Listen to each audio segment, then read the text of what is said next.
What's up, players? Welcome to another episode of Ready Press Play, your yearly source of everything that's new and exciting in the world of video games. We obviously sunsetted the podcast a long time ago, but now Lewis and I eventually come together to do some special things here and there. And we recently just had the announcements for the Game Awards nominees of 2025. And as usual, we got to keep our prediction game going. We're going to be reacting to the nominees tonight. We are going to be voting on who do we think that the winners should be, or more likely, who do we think is more likely to win, as we do every year. And then we're going to be doing another episode post Game Awards to discuss the show and see who won this year.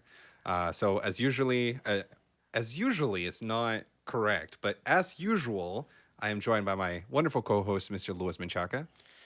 Dan, I actually don't have a Dan. Actually, I should have thought of one, but I'm like a little bit more off the cuff with it, but like nothing came to me. So this is the second time in like Ready Press Play history where I don't have a Dan ready.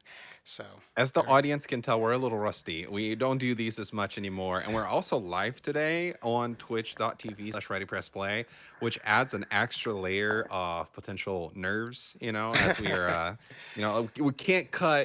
we can't cut anything off the podcast today, Yeah, no editing so, out. so no editing out anything. So, Lewis, I'm going to ask that you refrain from saying the N word as you usually do, just this one time.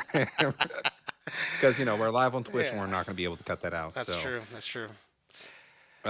anyway, so this I actually already saw the nominees ahead of time. I I haven't. pulled it up here.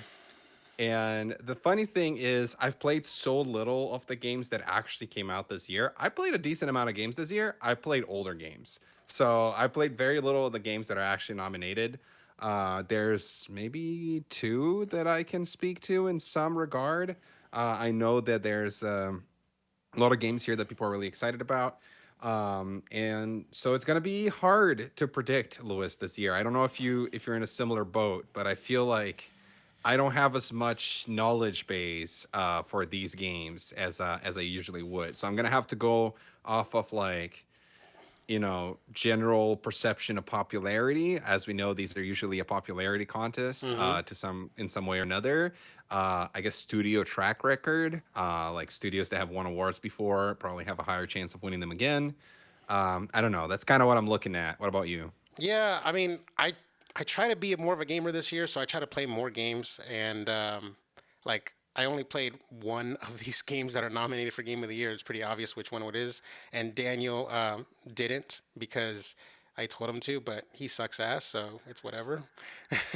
I played it, but I never finished it. Oh, I okay, got okay, kind of okay. far, and I don't know why I just fell out of it. It's one of those like I'll get back to it one day and just probably I think I was probably close to the end, but it's a Nintendo game, which means it's a Nintendo platformer, which means that I know there's a bunch of secret stuff post finishing the game, as is usually the case. So I don't really know how much more I had of game. I feel like I was getting close to like the normal ending. Hmm. So we'll see. I'll try to get back to it before the show. How about that? Yeah. All right. Fair enough. Fair enough. But yeah, no, I wanted to play Hollow Knight. I bought Hollow Knight 1 ahead of the release of Hollow Knight 2, and I never played either of them. But I have Hollow Knight 2 on Game Pass, so there's that. I played Hollow Knight 1 for a bit, and here's the thing. I actually played a little bit of that this year. It's a good game. It's very well crafted. I like the art style. I'm not sure I understand the appeal of it in the sense that like it feels like every other platformer that I've played before in a lot of ways. Like it feels like every other Metroidvania platformer, and I haven't yet figured out what is it that it does that is particularly unique or particularly different. I think people just like it that it's really hard. Oh, Um, okay. or like that Souls kind of it has gathered a similar fan base to that kind of Souls I type of I just game. assumed that it was basically like Ori and the Blind Forest. Like it was so good, like the mechanics are so tight and everything like that. That's what I heard about the game. So that's why I wanted to play Hollow Yeah. Knight 1, and apparently like Hollow Knight 2 just kind of like amps it up is what I heard. So Hmm.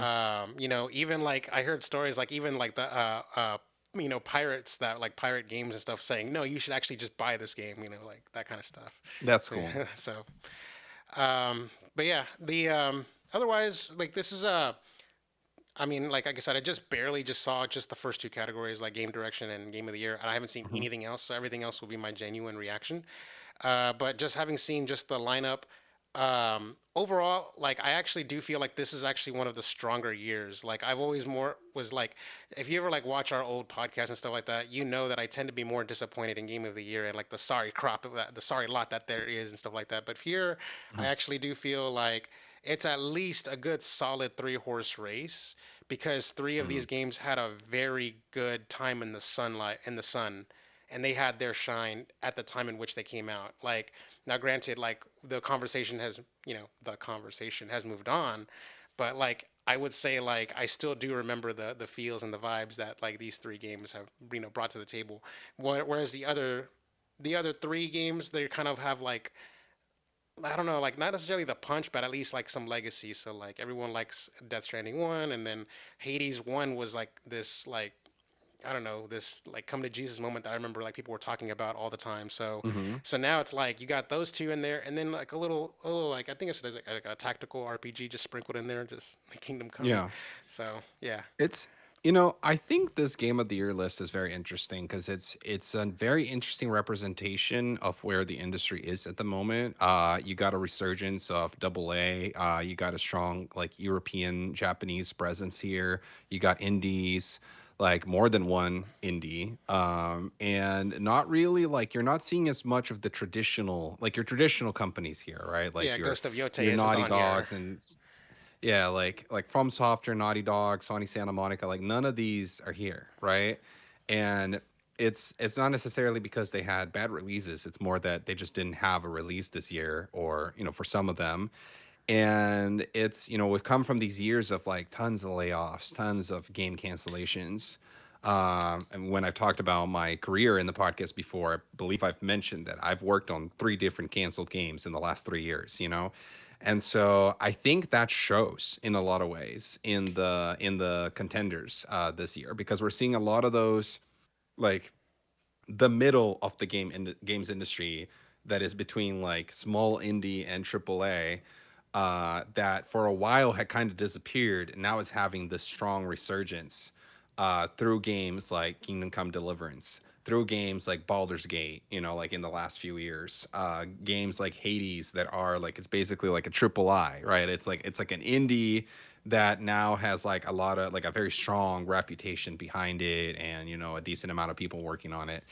And out of the big three, I would say like Nintendo remains strong. I feel like Sony, if I'm not mistaken, they were the top publisher of games in this list, or in the Game Awards overall this year, even though they didn't have that much, but just because Death Stranding got so many nominations, right? And I feel like something else did as well. So I'm gonna take a look at that later. But there's a little bit of everything in here, and I think it's cool. It's a cool, eclectic demonstration of where the industry is at the moment with the small, the small, the medium, and the big, like Yeah. kind of all together sharing the same space. We no longer have the token indie game. Uh, it's there's 3 games here that you could argue are indie, Yeah. so it's cool in that regard. So are you going to be voting a while on this podcast or cuz I'm not. No, I don't ever vote on these things. I don't know how much the fan votes count towards the final tallies anyways. I'm gonna see, like we have about 20 days, I think, until the actual Game Awards show, right? Like 20, 24 days. I'm Mhm. gonna see how many of these I can try to find time to play at least a little bit a little bit between now and then. And then if I get more experience with the games, then I might go in and vote. But for the time being, I don't think I've played enough to be able to vote and have it be a fair vote. Okay. Like I would just vote for Donkey Kong because that's what I played Yeah, yeah. from that list. Fair enough. But all right, so how about this list? How do we go like category by category through the website? Do you want to go through the Jeff Keighley video and then pause it and then like say who we think is going to win as he announces each individual category? What do you Uh think would be the best way to do I'm this? not entirely wanting to risk any kind of like copyright whatever thingy. Like Uh, so I say we just go category by category on the website and just, let it be. Okay, sounds good. That being said, So we should do the little mhm. format where we do that alternating take turns, like two in a row type stuff. Okay, Yeah, absolutely. So let me ask you for a few things. First of all, can you share your screen through Discord so sure, that I can see the same thing you're looking at the same time? Since sure. I do have the Twitch channel pulled up, but there's a little bit of a delay there. And then the other thing is that I would like you to be filling out the spreadsheet, and I can be the one that is reading all of the nominees. So I'll read all the nominees, we chat, and then we make our votes, and then you fill the spreadsheet. Does that make sense? Or do you want us to fill the spreadsheet individually? Like I'll mark mine and you mark yours. Um, I guess I will mark mine, you mark yours. I guess that'd be the next Okay, best thing. sounds good. In that Yes. case, I just need to pull up the link. Are you able to share that with me on the Discord chat just so that it's a little faster? I think so. Let me see here. Oop, here we go. But actually putting that up on the screen. And as uh, usual, we are very prepared for this, as you yeah, can tell. exactly. We We figure it out, yeah, this is figure what out on the happens when go we don't have here. a script like we normally do. Exactly. All right, there we go. Sending it in the chat right now. Bam. There you go. All right, thank you. Cool. I see. Yeah, so we will be maybe you can write them down, or we could even just write down the ones we vote for, and then we can fill out the rest of the sheet later potentially Hmm, if it becomes too much work to write as we're going through. fair enough. Um all right. So do you want to start with the big one? I mean, we usually do this in the opposite order. Well, I thought we Uh usually do the game of the year first. do we really? I think Yeah. we usually end with game of the year. Hmm. I don't Don't we? remember. I really I don't could be remember. crazy. All right. Well, let's just no, we can't start with game of the year. We can't do the best first. We can't possibly have done that before. Okay, So, yeah, I'll let you do it. So we want to go to the final category or the last category in this, which was best adaptation, I guess. yes. All right, let's go to best adaptation. This will be my first time seeing um, what's in here. A Minecraft movie. Fuck! Oh my All right, let's do this. god. Okay, so let me Oh, read these out all right, go for it. to the audience, especially on the audio version of the podcast. Okay. For best adaptation, which awards the best video game to movie or TV adaptation released in the calendar year, we got a Minecraft movie from Legendary Pictures, Mojang, and Warner Brothers. We got Devil May Cry, the TV series from Studio Mir, Capcom, and Netflix. We got Splinter Cell Death Watch, which I believe is also a TV series from Faust Studio, Ubisoft, and Netflix. We got The Last of Us Season 2, the HBO show from PlayStation Productions. And we got the movie Until Dawn from Screen Jams and PlayStation Productions. Uh, Lewis, I have watched three of these. I watched The Last of Us season two. I've watched Until Dawn, and I watched a Minecraft movie. I've watched two of these. I watched the Minecraft movie and Until Dawn in theaters, and that was it. So yeah, I am. I know what. I'll go ahead and I'll take point on this one because I feel like I have something to say. Um, I know that the Last of Us season two, the ratings tanked after the first episode because I guess like a lot of like casuals didn't know about what happens early on, and I guess that just sort of just took a nosedive. I don't know if Neil Druckmann having left the show was part of like him all wanting to do that already, or because of what happened in season two and the ratings that he was forced out. It's like it's completely unknown. But that being said, I don't see the Game Awards putting giving it to him twice because didn't they already win for season one? I mean, we have a I spreadsheet. We can check out. We I can can take a look. take a look at the spreadsheet. All right, so that would have been I think 2 years ago. Last year was the Fallout show, Hmm. and then the year before it was The Last of Us. They have one for season one, correct? Okay, so I don't see them winning. I don't see them winning twice. Um, Until Dawn was a good movie. I watched it. It was okay. I It was didn't. okay. Yeah. So I feel like just because it made over $1 billion or whatever the hell, I think a Minecraft movie is gonna win this. Yeah, you know what's funny is I think that's my vote as well. I have not watched Devil May Cry nor Splinter Cell, but I don't see those winning at all. Just because I don't think those were as popular. The Until Dawn movie, I think might have flopped. And I did watch it. I didn't think it was a bad movie. It was very different than the game. However, I don't think it was particularly well received or well rated. And so to me, this is in between the Minecraft movie and Last of Us season two. I watched The Last of Us season two. I thought it was. I am a fan of the second game, and I thought it was good, but not that good. They had a lot of changes that I wasn't particularly happy about, or I just didn't understand. The ways in which they've changed the story were a little odd to me on that season as compared to the first season. With the first season, a lot of the changes felt like they were for the better. With season two, they felt more almost random. And so I wasn't sure how I felt about that. And I also, the second game is structured in this very particular way where you play half of the game going through one particular story, and then the second half of the game is another story. And I was really hoping they would have put those things together for the show because I feel like for TV you would have presented it better. And they didn't. They are very much following it. Um, Basically, like the only change that I would have liked to see them make, they did not make, and the changes that they made, I didn't understand. Hmm. And so because of that, I still think they have a strong shot of winning this because the first season won as well. But the Minecraft movie was huge.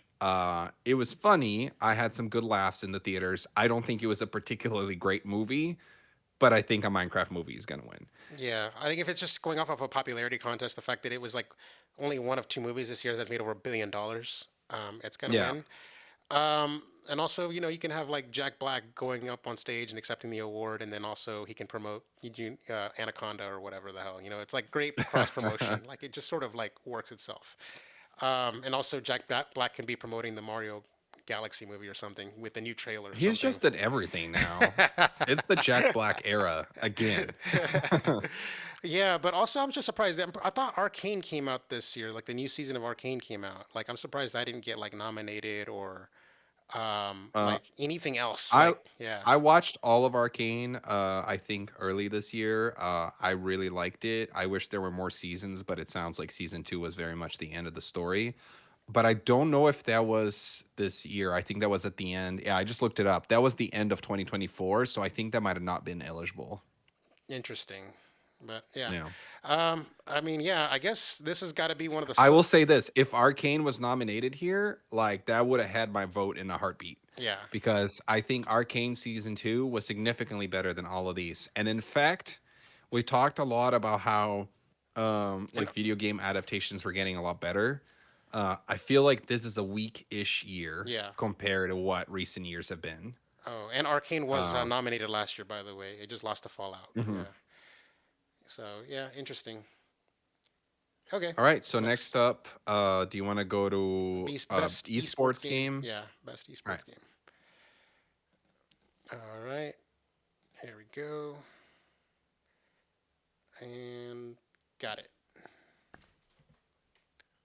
I wonder if we should go through these in order of the way that they are in the website. They will Like we be. could, you could. They will be because the thing is, the way the website is ordered is changes. So like, I would say like the Mm, first 75% is the same order as our Excel spreadsheet. It's just like the last okay. 25% is where it didn't.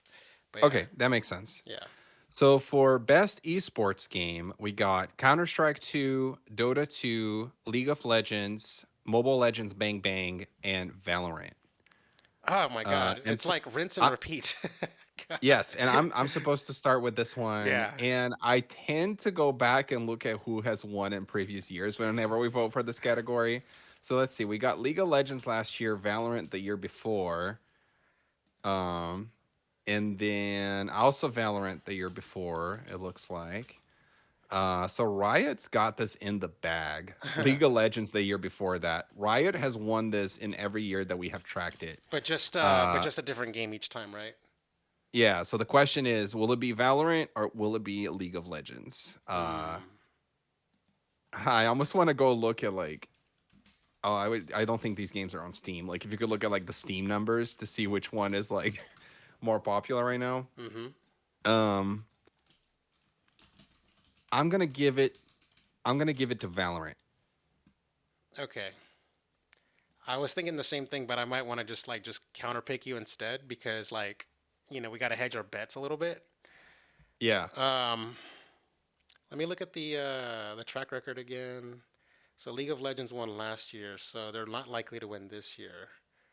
Valorant won two. Wait, no wait. Yeah, Valorant won 2 years in a row. No wait, no it didn't. Damn it. Valorant, League of Legends. Okay, Valorant, League of Valorant did Legends. win 2 years in a row, I think, Yeah, 22 and 20. 23.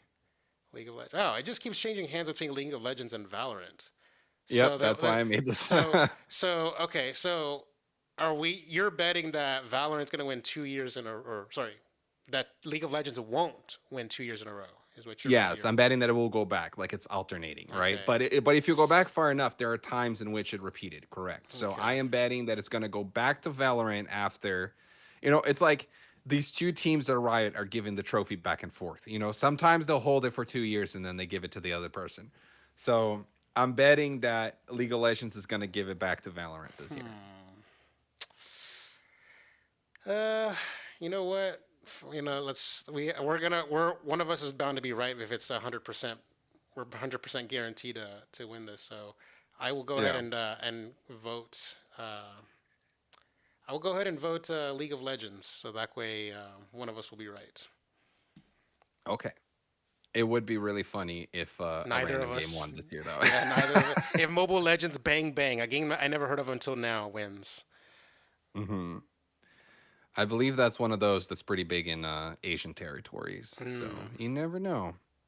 Okay. All right, Lewis. Next up, are we doing most anticipated? Yep. Okay, let's go do that. Oh my Most God. anticipated game. We got 007 First Light from IO Interactive, GTA 6 from Rockstar Games, Marvel's Wolverine from Insomniac and Sony Entertainment, Resident Evil Requiem from Capcom, and The Witcher 4 from CD Projekt Red.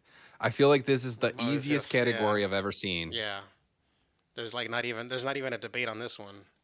So yeah. Well, then say it. GTA You're supposed to go GTA first. 6. I thought you go first. I thought you go two in a row, and then don't we do that thing where we alternate like that? Did we? The draft pick situation? Yeah, Sure, we yeah, can do that. All right, I'll go to let's go two in a row then. GTA 6 yeah, is my pick. yeah. And Might as well. I think that's an easy pick. Yeah, I mean, I will say like if it wasn't for GTA, I would say it would be Wolverine. Yeah, just saying like that would be like the most obvious one. But yeah. Oh, Yeah. nice. Thank you for helping me on that My spelling is awful though. one. And you got caps lock thing going on and everything. Like, come on, man. Yeah. Yeah. It's uh I am not that good of a typer despite the fact. Okay, so I am not that good of a blind typer. Mm-hmm. I need to see the keys from time to time. And Oh my like god. I need to go and see like where almost like where I'm starting, like my starting point. I'm also trying to get used to this like different kind of keyboard. It's like an ergonomic like keyboard with like this like space in the middle and stuff. Mm-hmm. And so right now I have the mic sort of blocking my view of the keyboard, and I went to try to type, and then I made some mistakes there. Uh, but you know what, Louis? I think that it would benefit me to have the actual Game Awards website pulled up as well, so that I could maybe be a little bit more helpful. Um, All right. Let me see here. so next, we are going for best debut Indie. indie game. All right. Interesting. I haven't. Okay, we already know the answer to that one. Hold on, I actually have an explanation here for something. So, for best debut indie, which is the category that awards an indie developer that is releasing their first new game, right? Mm-hmm. The best debut game created by a new independent studio. We have four nominees, but we did originally have five. There was one of the nominees that asked to withdraw from the category What? because they had already released games before, they were just releasing a new game under a new studio name, so they didn't think that they were deserving of the debut uh, title. Hmm. And I forgot what the name of the game was now, but I'm gonna look it up right after this. Or current nominees though are Blueprints by Doggy Bomb and Raw Fury, Claire Obscure Expedition 33 by Sandfall Interactive and Kepler Interactive, Despelote by Julian Cordero, Sebastian Valbuena, and Panic, and Dispatch by Ad Hoc Studio. I played Blueprints actually, Interesting. and that was a really, really good game. I was not able to beat it. It is one of those games where it's, like a roguelike and you keep trying to play it until you can find the solution. It's sort of like a first person puzzle game where you're exploring this house, and every time you open a door, like you get different rooms in different locations and you're trying to find all the rooms, and every playthrough is different. Very interesting game. I highly recommend it. But I don't think that's the game that's going to win. Hmm. Yeah, for Now, obvious Lewis should reasons. vote first, though. Um, Now it's your turn. yeah, well, here I'm going to say that it's obviously Claire Obscure Expedition 33. It's nominated for Game of the Year, and usually indie games that get make it to the Game of the Year category just win in like they always landslide. It's like, like it's really weird because they don't always usually like to divvy out awards. They usually like to just like landfall stuff. So Yeah, if you're good enough to make Game of the Year, you're good enough to win this category. So yeah. yeah. I have the same vote. I think that this one is a shoe in for Claire Obscure, despite the fact that some of these other games, like Dispatch in particular, Dispatch and Blueprints, in a different year, could have easily won this category. But I just think Claire Obscure is just the success of that game is too like it went above the indie success and recognition, and like you said, it got a game of the year nomination, so that always tells you something. The game I was thinking of, by the way, while you go and you pull up the next category, Hmm. was called Mega Bonk. And here's the story. I'm actually going to read this real quick from gamesindustry.biz. Vedinad, the force behind Megabonk, has withdrawn from consideration as the best debut indie game as at the next month's Game Awards. Within hours of the Game Awards revealing its nominees, uh, the developer, it's this weird word that when read from, it's like Danny Dev, but like backwards, posted a brief statement to social media confirming that while he was grateful for the nomination, Megabonk was not his first game and therefore not eligible for consideration.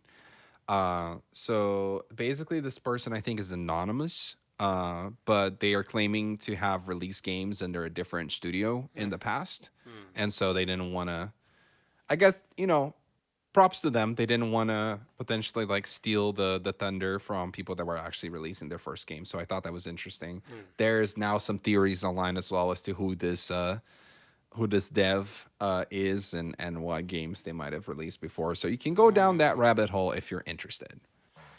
Interesting. Okay. Now Now. on to content creator of the year. We got Cadrel, Caedrel, Cadrel, I believe is probably how it's Sure. pronounced. Sure. Uh, Kai Senat, Moist Critical, Sakura Miko, and the Burn Peanut. And it's always in these moments that I realize that I don't know any That content you are out of creators. touch and you're old and out of touch. Absolutely. Do you know any of these content creators? I know Moist Critical looks familiar, but I couldn't tell you what kind of content he I makes. know two of them, and I've watched I've actually subscribed to Moist Critical's YouTube channel. I actually used to watch every one of his videos, every daily upload he does, but now I just sort of stop and I just watch like every so often. Like he's like an internet reactor type. How do I explain it? He comments. He does commentary on internet culture. Is how the best way I can explain it. Hmm. So he'll talk about like what's in the news, like what's going on. He'll basically like his name is Charlie, Moist Critical. Charlie will out like very like bad people and like shine a light on like how shitty someone is, and like they like he'll like blast people and say, "Hey, this guy's toxic. We should cancel him." And then they get canceled and stuff like that. He'll like he does it to like people that are deserving of cancel. Like like the threshold for how much of a bad person you need to be. It actually needs to be pretty just. Um, he talks about like anything and everything under the sun. He has a esports team like Team Moist. They actually got renamed to Shopify Rebellion as their esports team. I don't know if you ever heard of Shopify Rebellion, but his esports I don't know team, anything about yeah, this. No. yeah, he sponsored Smash Bros players as well as like Halo players and stuff like that. I think Shopify Rebellion's Halo team actually won the Halo championships earlier a few months ago. Um, so yeah, so basically, yeah, Charlie, he's really big in the games and in like in games and stuff like that, and internet culture. I I would actually vote for him to win personally, but the thing is, there's somebody on here that's even bigger than him. So he's not the biggest fish in this pond. And you know who the other person is who's actually huge? Is it the Barn Peanut? No, God, yeah. Oh my God, you never heard of Kai Cenat? Not really. Kai Cenat is like Sorry. he's like the biggest Twitch streamer. Like he got like Nicki Minaj to show up to his house and everything like that. Wow. He gets like celebrities and like he's just big. Like he's just like one of the biggest followed Twitch streamers, and he does like everything from like like streaming a hangout with him and a girl that he's trying to like link with or whatever, to like reacting to like stuff on the internet, like videos, and like Kai Cenat has a skin on Fortnite that just came out a few months ago. Like literally, So that's how you know him. he's huge. I watched clips of him from before he was on Fortnite, so I know who Kai is. And he's posted his L's on his stuff, like where he was trying to like like holler at a girl and the girl rejects him. And then there was another video that he posted where like a girl was calling him because he was starting to blow up, he was starting to become famous and stuff like that. And this girl that rejected him a few months ago was just like now trying to circle back and call him, and he's like, and then he hangs up on her. He's like, nah, you call me because I'm up. And then like he hangs up on him, and he's like, I'm up. She like, I'm up, she's down, like kind of stuff, like city boys up type stuff, like like kind of funny stuff. Like it was like one of those funny haha moments type stuff. Yeah. So yeah, so I having knowing both of these two, like it's a two-horse race for me. Like if we were talking strictly about like impact on the gaming community, I would say Charlie would win it. But like just internet culture, Kai is internet culture. So I'm Hmm. gonna my vote's for Kai Cenat. All right. So you vote for Kai Cenat. I'm coming in blind here. I could go based off of what you said, but I think I want to troll instead. Oh So wait, I'm now gonna vote on the. there's something else I should Okay. just let you know. Last year, they awarded the award to what is it called, like a VTuber. Just letting you know. Yeah, you're Yeah, right. You're yeah, right. Cassio yeah. was the name, So we have and a you V. We have a we had token. both voted for typical gamer. We have a token VTuber on this list. Just know that. You know what? I'm gonna vote. I'm gonna vote on the VTuber. Sakura Miko, help me out here.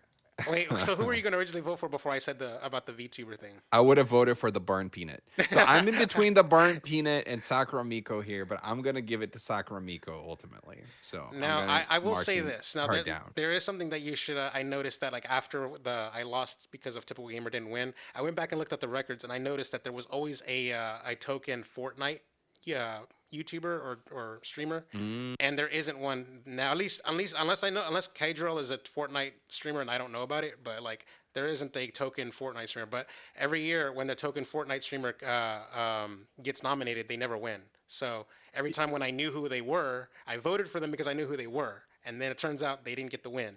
So this year with Kai and Moist Critical, I feel like there's just too much gravity for them not even neither of them to win. Like that would just be like ridiculous for either of them not to win. mhm. So yeah. So the guy Kydrel here is a League of Legends esports Mm. player or former player and now coach. So it's somebody in that community. But Yeah, I'm voting for Sakura Miko. Okay. And while you go and mark your vote, I can actually start reading the games for the next category already, Okay. which is best multiplayer. I've pulled Okay. it up on my side, and then you can pull it up there Okay. in a bit. This is for outstanding online multiplayer gameplay and design, including co op and massively multiplayer experiences, irrespective of game genre or platform. And we got Arc Raiders from Embark Studios. We got Battlefield 6 from EA. Elden Ring Night Rain from Software and Bandai Namco Entertainment. We got Peak from Agrocrab and Landfall. And we got Split Fiction from our very own Haze Light Studios and EA. And would it be? I think now would be my turn. Mm-hmm. Yes, because you just done the last two. Um, this might come as a little bit of a surprise. But despite the fact that I do not work at EA anymore, I'm going to give this one to Battlefield 6. And that is because, I've been following the news, I've been following the release of that game, partially because a lot of people I know have worked on it. And the game is a massive success. It is a return to form for the series. Hardcore old school Battlefield fans love it and are really excited about it. And it is a breakout success for EA. So personally, I think that they got this in the bag, but you never know. I actually have to agree with you on this one. One of my friends, that I know in real life, he's like really, really big into Battlefield 6, and he's Twitch streaming it, and it seems like the water cooler talk seems to be all about it hitting. So um, that being said, yeah, it feels like we're just basically copying each other's votes a lot this year, but it it does feel like how do I put this? It does feel like we know too much about the patterns and like how like the game awards how they operate, and also we know enough about like what the water cooler talks are that it just sort of like there's Yeah. always like most categories are going to be a two horse race if not a single like front runner. So I forgot his name, but there's this YouTuber. He is mostly focused on Nintendo. He has like really long hair. I'm sure you watch him too. And he has oh done these wood videos where beat 'em ups, what? beat 'em ups, Hit him up. Yeah, beat 'em yeah. ups. He always does this video where he does predictions for the Game Awards. I haven't watched it this year if he's done it yet. But he's pretty much figured out the system where it's like, if there's a game in the category that has been nominated for other categories, like or for like game of the year, it's immediate, like that's the winner. Like, and it actually is right 90% of the time. And I think we've kind of like separately arrived at sort of the same conclusion here. Yeah, pretty much. Uh, For the next category, we get best sports slash racing game. For the best traditional and non-traditional sports and racing game, we have EA Sports FC 26 from EA Canada, EA Romania, and EA. F1 25 from Codemasters and EA. Mario Kart World from Nintendo EPD. Rematch from Slow Clap and Kepler Interactive, and Sonic Racing Cross Worlds from Sonic Team and Sega. And this is my turn to pick again. I will say I've watched some videos of the Sonic Racing game, and I never really cared for Sonic Racing. I always looked at it as like knockoff Mario Kart. But this game actually looks really good, and I'm debating on getting it and trying it out. However, out of these options, I mean, we have not gotten a new Mario Kart game in 10 years, and the one we got slaps. And because of that, I think Mario Kart World is my vote. um I will take a look at previous years real quick to see, because I think FIFA is a typical, or like EA Sports FC now is a typical winner for this. We got FC last year, Forza the year before, Gran Turismo the year before, and then Forza the year before then. So lots of Forza and Gran Turismo here, with FC winning last year. Hmm. What are you thinking, Lewis? Oh man, I think Mario Kart's in the bag on this one. Like I do feel like franchises do win out a lot of times. Hmm. So like yeah, I think Mario Kart is the strongest franchise here. Um, and I don't know if like an annual release like FIFA or EA Sports whatever FC would trounce that, especially since they won last year. The only other one that would like trying to eat its lunch is like Sonic Racing, and it's also really nice to have two like mascot kart racers like in the same category. So it's almost kind of like what I did that last year with like Street Fighter and Mortal Kombat and Tekken, or like all in the same year type stuff. Like it's good that that happens. When there's like it's like the illusion of competition. Yes. But yeah, that being said, it sucks that let's see, sports. I don't know if like their sports is in general is having its shine. I feel like racing is basically like the this category. It's almost, you might as well just take out sports. It's just best racing game, because that's what this is. It's Yeah. most winners are racing games. Or, maybe they should even be split up. And but the weird thing is that with sports games, it's hard to compare them because a football game is completely different than a basketball game, for example. Like they would be put into the same category, but in some sense, it's kind of like comparing apples to oranges, especially because it's usually, people that are into, let's say, F1, they're not necessarily playing FIFA as well. I'm sure there's some overlap, but they kind of seem like differing audiences. Versus, it's more likely that somebody that plays fighting games, for example, might play all the different fighting games. I could be wrong, but I feel like there's something to that as well. It's kind of funny. Is like if Kirby Air Riders came out earlier this year, that would have been like insane. Like having three like mascot kart racers. Well, we're getting them in the Yes. same calendar year, 2025, but obviously not in the voting eligibility period. But I would have loved to have seen like a Nintendo being at war with itself and like maybe giving Sonic the leg up because like some people want to vote for Mario Kart and some people want to vote for Kirby. You know what I mean? So that would have been hilarious. That would have been funny.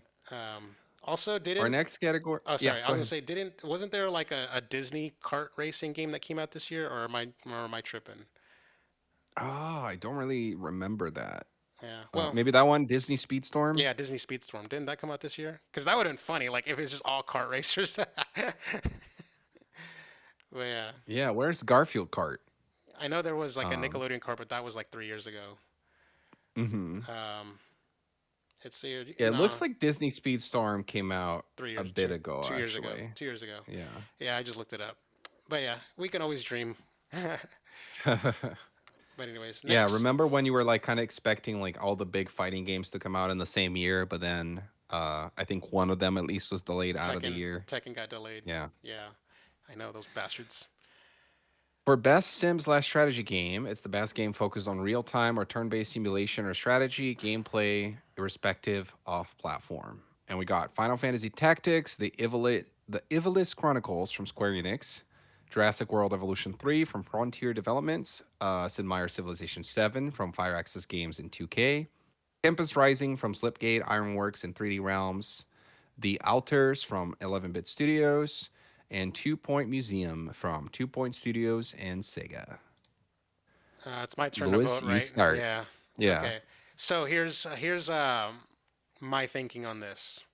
Don't know a damn thing about Sims or strategy games, but I do know a franchise, and I'm gonna give it to Sid Meier's Civilization 7 because it's Civ.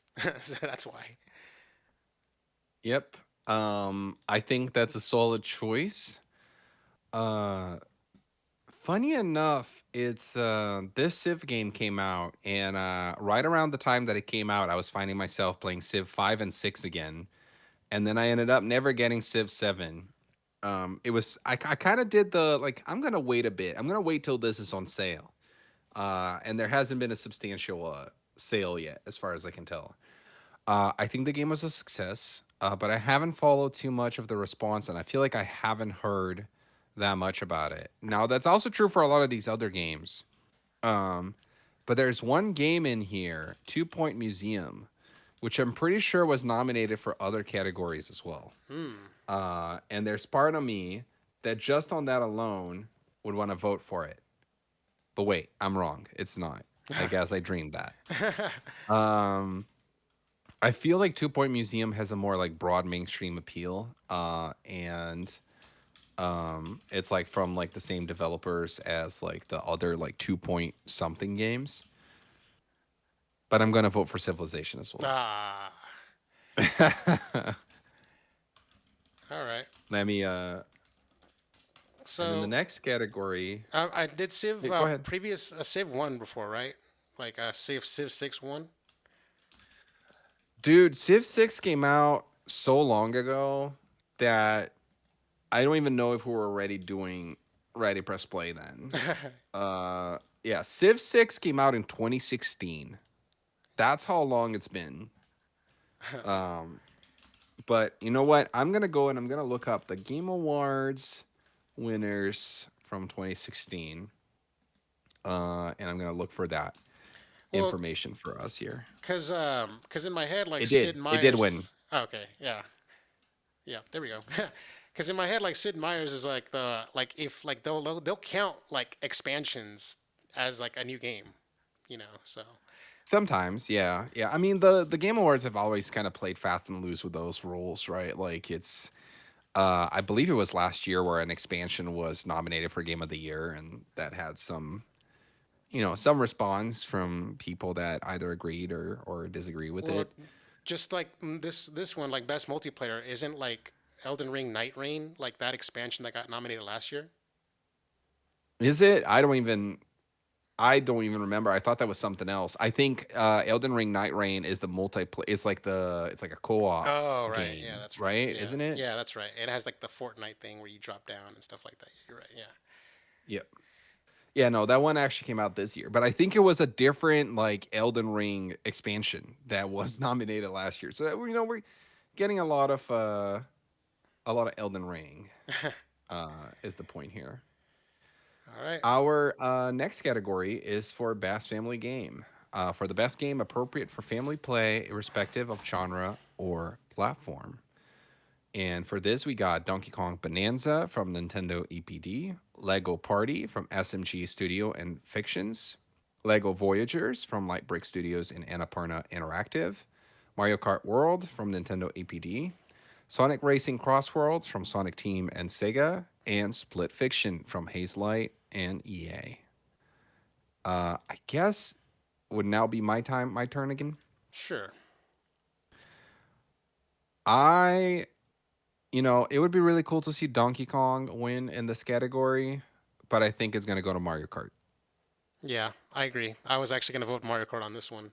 Um, I think Donkey Kong might be the better game, but in my head, like when you hear the category of best family, you think of like multiplayer and being able to play as a family together.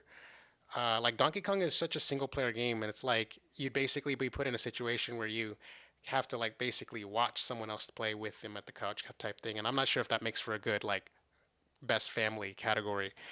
Technically, there is a two-player, split Joy-Con type thing where like somebody plays as Pauline or whatever, but like it's kind of like the little brother mode, you know. Yep. So that being It's the said, very typical Nintendo like Nintendo two-player mode in a single player game that they like to do. So, I'm with you. And I've already typed it all in there. So we can move on to the next category. It's actually just nice. now I think now we are aligned, so you can just go to previous. Okay. Or you could have gone there too. Oh, But oh, you're right. You're right. I see what you're saying. You're right. Yeah, I told you we'd get aligned. Um, yep. anyways, by the way, yes. Let's. I guess you want to do it like that. We just alternate. So you went first, then I go first, then you go first, like that kind of thing. Since you just Well, you voted first for I think Mario Kart and Civ, and then so now I would go twice. So I okay, would do Mario Kart and okay, then the fighting game as okay, well. cool. So for best fighting game, we have 2XKO from Riot Games. I didn't even realize that game had come out. Um, that is the fighting game with League of Legends characters, Hmm. basically. Okay. Capcom Fighting Collection 2 from Capcom, Fatal Fury City of the Wolves from SNK, Mortal Kombat Legacy Collection from Digital Eclipse and Atari, and Virtua Fighter 5 Revo World Stage from Ryoga Gotoku Studio and Sega. Uh, Lewis, correct me if I'm wrong, but I think there's a lot of old games here. Correct. like old retro like collections and stuff like that. So Capcom Fighting Game Collection 2 is a collection of multiple like games like as a packaged bundle deal. Like you get five, six games, whatever, how many games are in the collection for one price, you know. Same thing with Mortal Hmm. Kombat Legacy Collection. You have like all the old Mortal Kombats from like the Super Nintendo and Sega Genesis era, like Mortal Kombat 1, 2, 3. I think they even have like even like the spin-off games like Mortal Kombat Deception, like Sub-Zero and stuff like that. And um, yeah, they have basically just a collection of games just all bundled in there together. Yeah, I think because of that, uh, even though I've barely heard anything about it other than when it was announced, I think I'm gonna give this to 2XKO, which is the Riot Games fighting game, because it is a new game and because Riot Games seems to be really popular with the Game Awards fan base. Despite the fact that I don't know if the actual fighting game community is paying attention to that game at all. Luis, what do you think? I'm gonna vote for Mortal Kombat Legacy collection. I don't know if you know this, but like it either got an 8 or a 9 on IGN. Digital Clips, when they do re-releases, and they have done a re-release before in the past, they actually put in a documentary that they produce into the game, like as part of like the extras.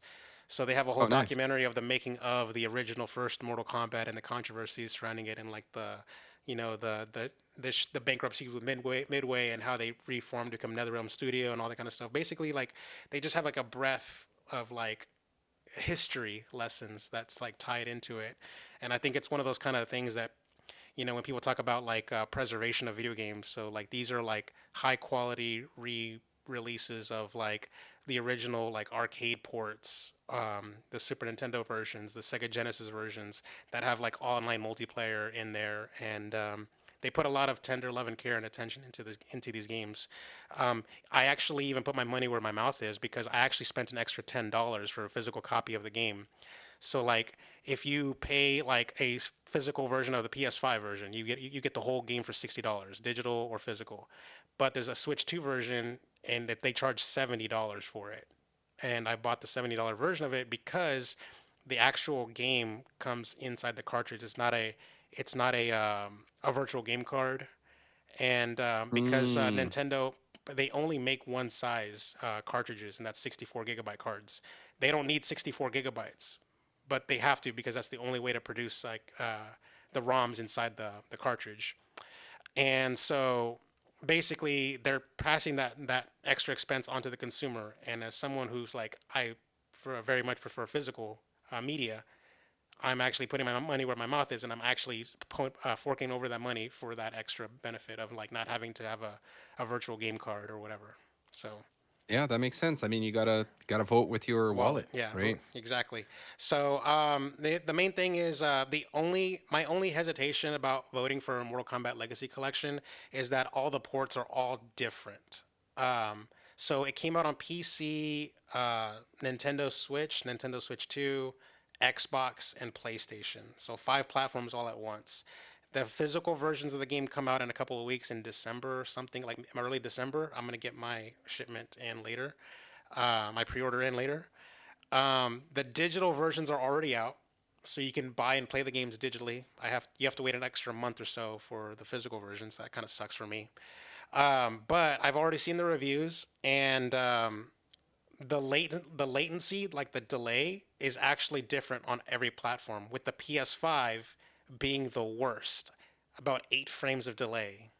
So even when you're on the Wow. menu, like going up and selecting a character, just selecting the character, you can feel the delay. The best version apparently is the PC version. So with the Nintendo Switch 2 version being like about 5 6 frames of delay, so that kind of sucks. The Xbox is the best console version of it of all things. Hmm. So yeah, that kind of sucks. That hopefully the game gets patched. I think they're gonna patch the game with other features that's not available at launch that they promised. So hopefully they patch whatever input delay thing is going on. Um, yeah. Fair enough. All right. Now moving on to the next category here, we got best role playing game. It says for the best game designed with rich player character customization and progression, including massively multiplayer experiences.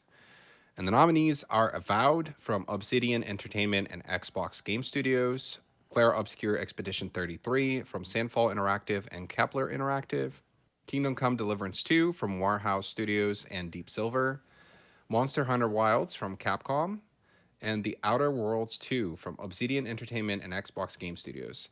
I do want to point out there are two games from the same studio that came out within the same year and nominated for the same category. And I don't know, I don't think that happens very often, with the exception of something like two esports together or something like Valorant and Riot Games, right? Valorant and League of Legends from Riot, like we were talking about. Hmm.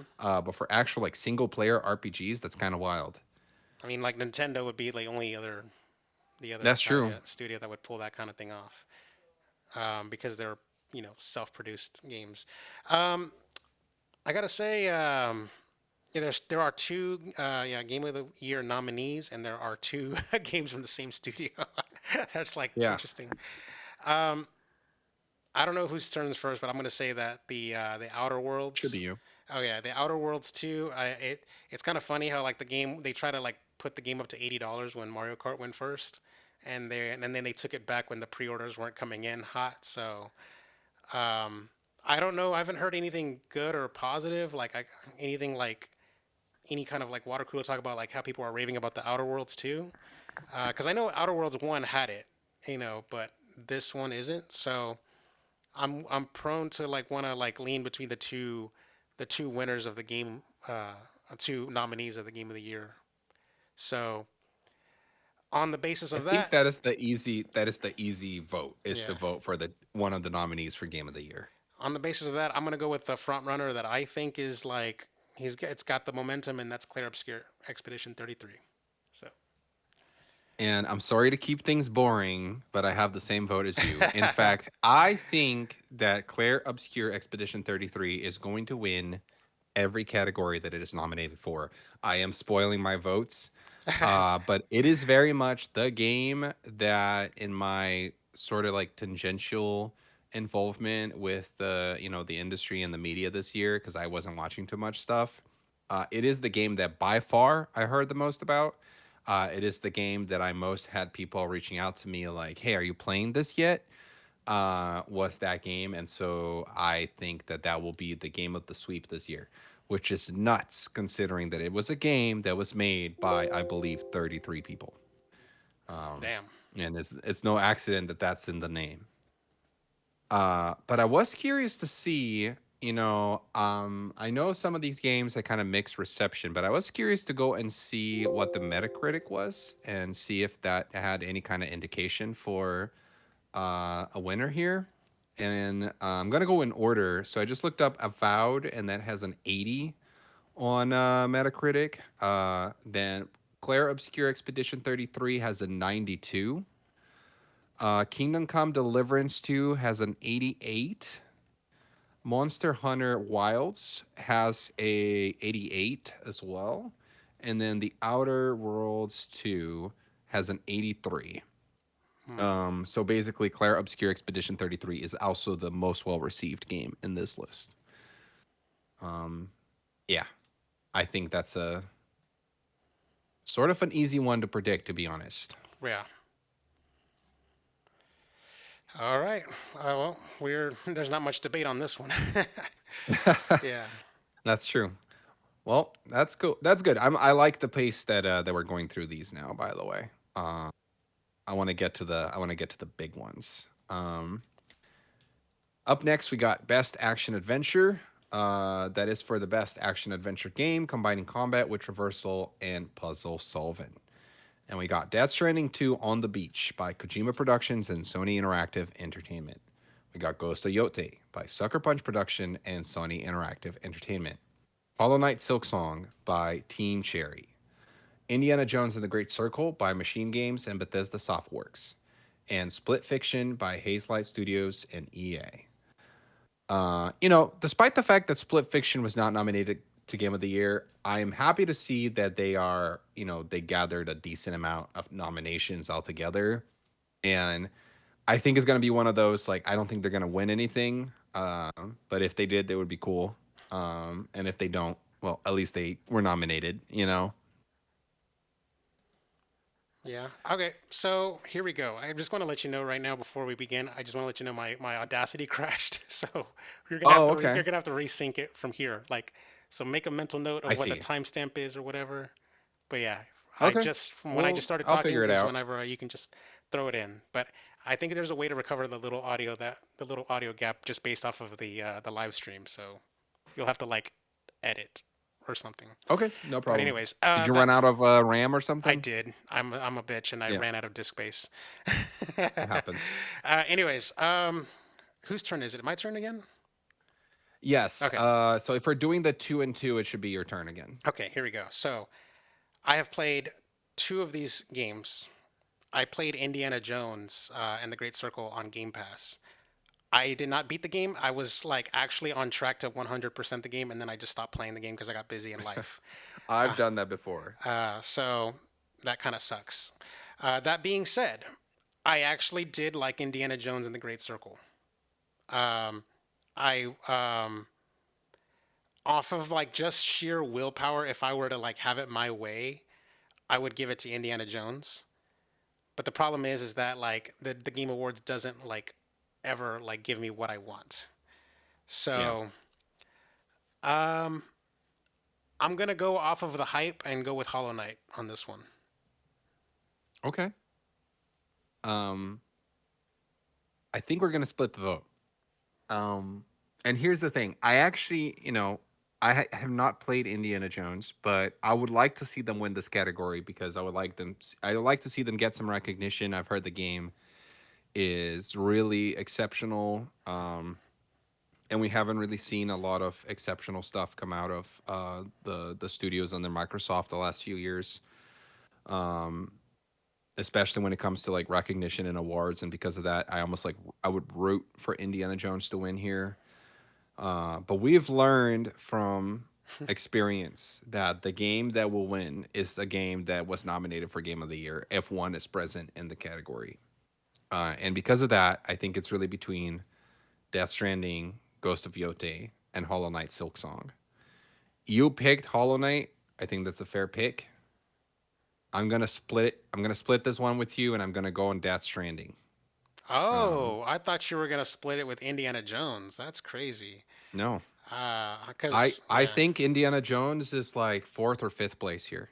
Unfortunately, it's kind of I interesting how was like Hazelight no. Studios is not getting any love from us, even though we played this game on live for the year and The everything. game is great. I'm not talking about my choice. I'm talking about like trying to read The tea leaves. the Yeah, yeah, reading the momentum, yeah, and reading how the Game Awards works. Like if Indiana Jones was going to win this category, it would have also been nominated for Game of the Year. If Split Fiction was going to win this category, it would have also been nominated for Game of the Year. They damn. were not. The other three games were. Yeah. So it's a three horse race here. You picked one. I'm picking another. I'm Yeah. going with Death Stranding too. Okay. Fair enough. Let me go and mark that on the sheet. Uh, and now we go on to best action game. And for the best game in the action genre, focused primarily on combat, we got Battlefield 6 from Battlefield Studios and EA, Doom: The Dark Ages from id Software and Bethesda Softworks, Hades 2 from Supergiant Games, Ninja Gaiden 4 from Platinum Games, Team Ninja and Xbox Game Studios, and Shinobi Art of Vengeance from Lizard Cube and Sega. This is an interesting category. There's one game that was nominated for Game of the Year here, which was Hades 2. That being said, I think Battlefield 6 has a strong chance potentially as well, and maybe Doom as well. I played a little bit of Doom: The Dark Ages. I can attest that the game is fire. Even though it's not a genre of game that I really get into, but from the little bit that I played of it, I was like, oh, this is cool. It's like it has enough differentiation in it from other Doom games to make it stand out. Like the kind of old school medieval, like kind of fantasy aspect of it makes it really stand out. Um, I think I'm going to pick solely based on the game of the year standard here. I'm gonna pick Hades 2. Okay, I'll split the vote on that one. My gut instinct, my gut reaction is to say that Battlefield 6 has momentum despite not being nominated for Game of the Year. Hmm. Um, yeah, and I don't even know if like Hades 2 even had like that water cooler moment that like I was talking about the being a three horse race between like I was saying like it was like Clear Obscure, Donkey Kong, and Hollow Knight. Those are like the three main ones that were like in my head were dominating the conversation. So like Hmm. Hades 2 just sort of came and went, and it kind of and from my perception is like nobody cared. You know what I mean? It's like unless I'm like not like tuned to like the certain YouTubers that are like, oh my god, Hades 2 was like the best game to ever game. You know, like yeah. Yeah.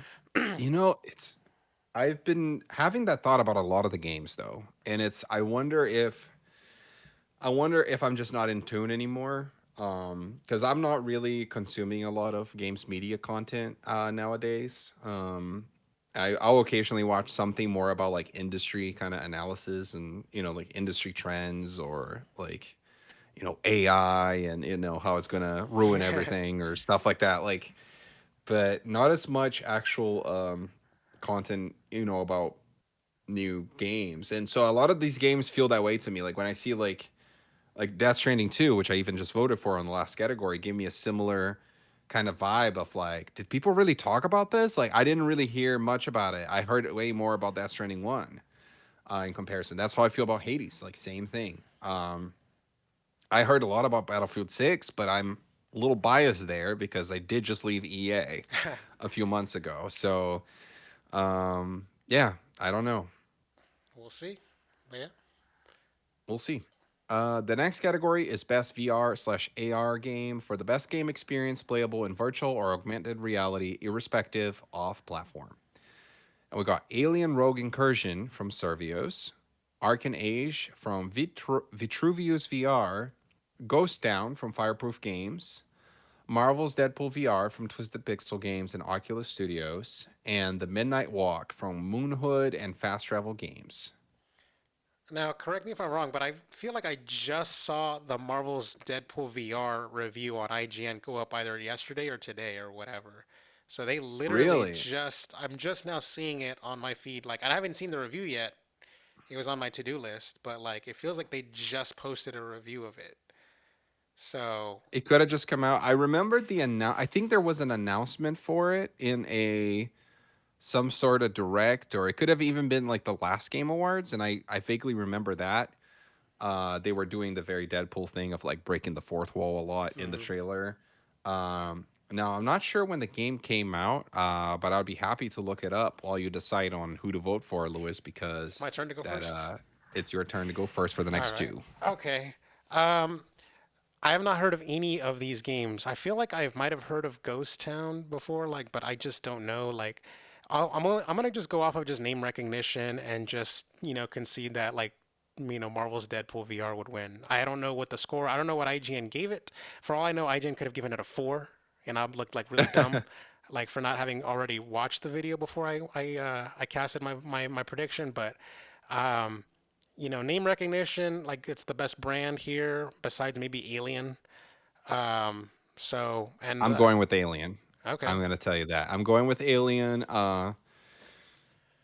Just supporting also like somebody I know. I'm familiar with the studio. I have a friend who works there. I'm not actually sure if he worked on this game, and I'm realizing like I think it's not the first time that that's happened as well because I have quite a few people that I worked with before that ended up in VR studios. And Servios is one of those. The other one is I think it's Sanzaro Games under Meta. hmm Also does a lot of VR stuff now. And so just on that alone, I'm going to give it to Alien. It also has the name recognition, so there's that. I was just looking it up, and the Deadpool game came out yesterday, Lewis. Uh, and uh, you know what's funny is like I would have thought maybe that makes it not eligible, but perhaps if the review copies went out early enough for the reviewers, maybe they would have been able to vote this in, oh, by the cutoff date and I of just looked it whenever up they. on IGN. They gave it an 8.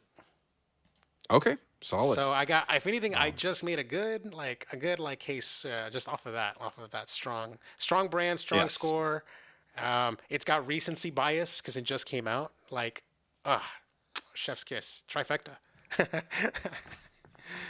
Wonderful. Uh, we gotta once again find the category in here because now we are a little bit out of order in relation to our sheet.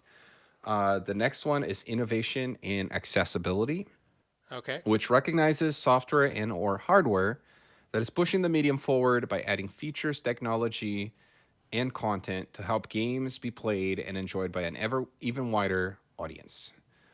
We got Assassin's Creed Shadows by Ubisoft. We got Atomfall by Rebellion.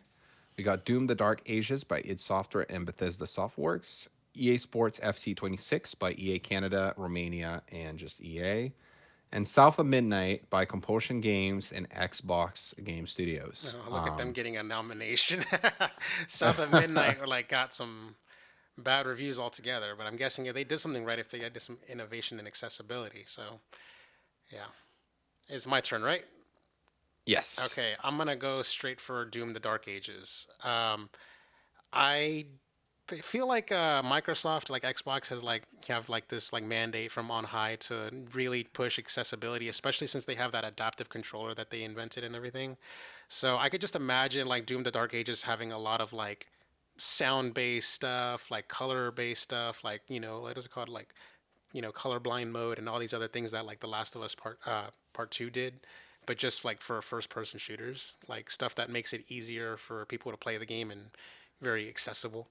I feel like Hmm. that. I feel like first person shooters like have like a lot of what do you call, not catering, but like just a lot of like meeting people in the middle type stuff going on. So I feel like Doom would win this one. Yeah, I think that's a solid vote. There is a link here for learning about the nominees where they go into a little bit of detail about what led each of these games to be nominated, like what they're doing for accessibility. And I feel like reading that would probably help us vote in a more informed way. But the paragraphs are also kind of long. And so I don't think we have enough time to really make that, to really do that right now in the stream and in the show. So I am going to just go and say um Doom as well.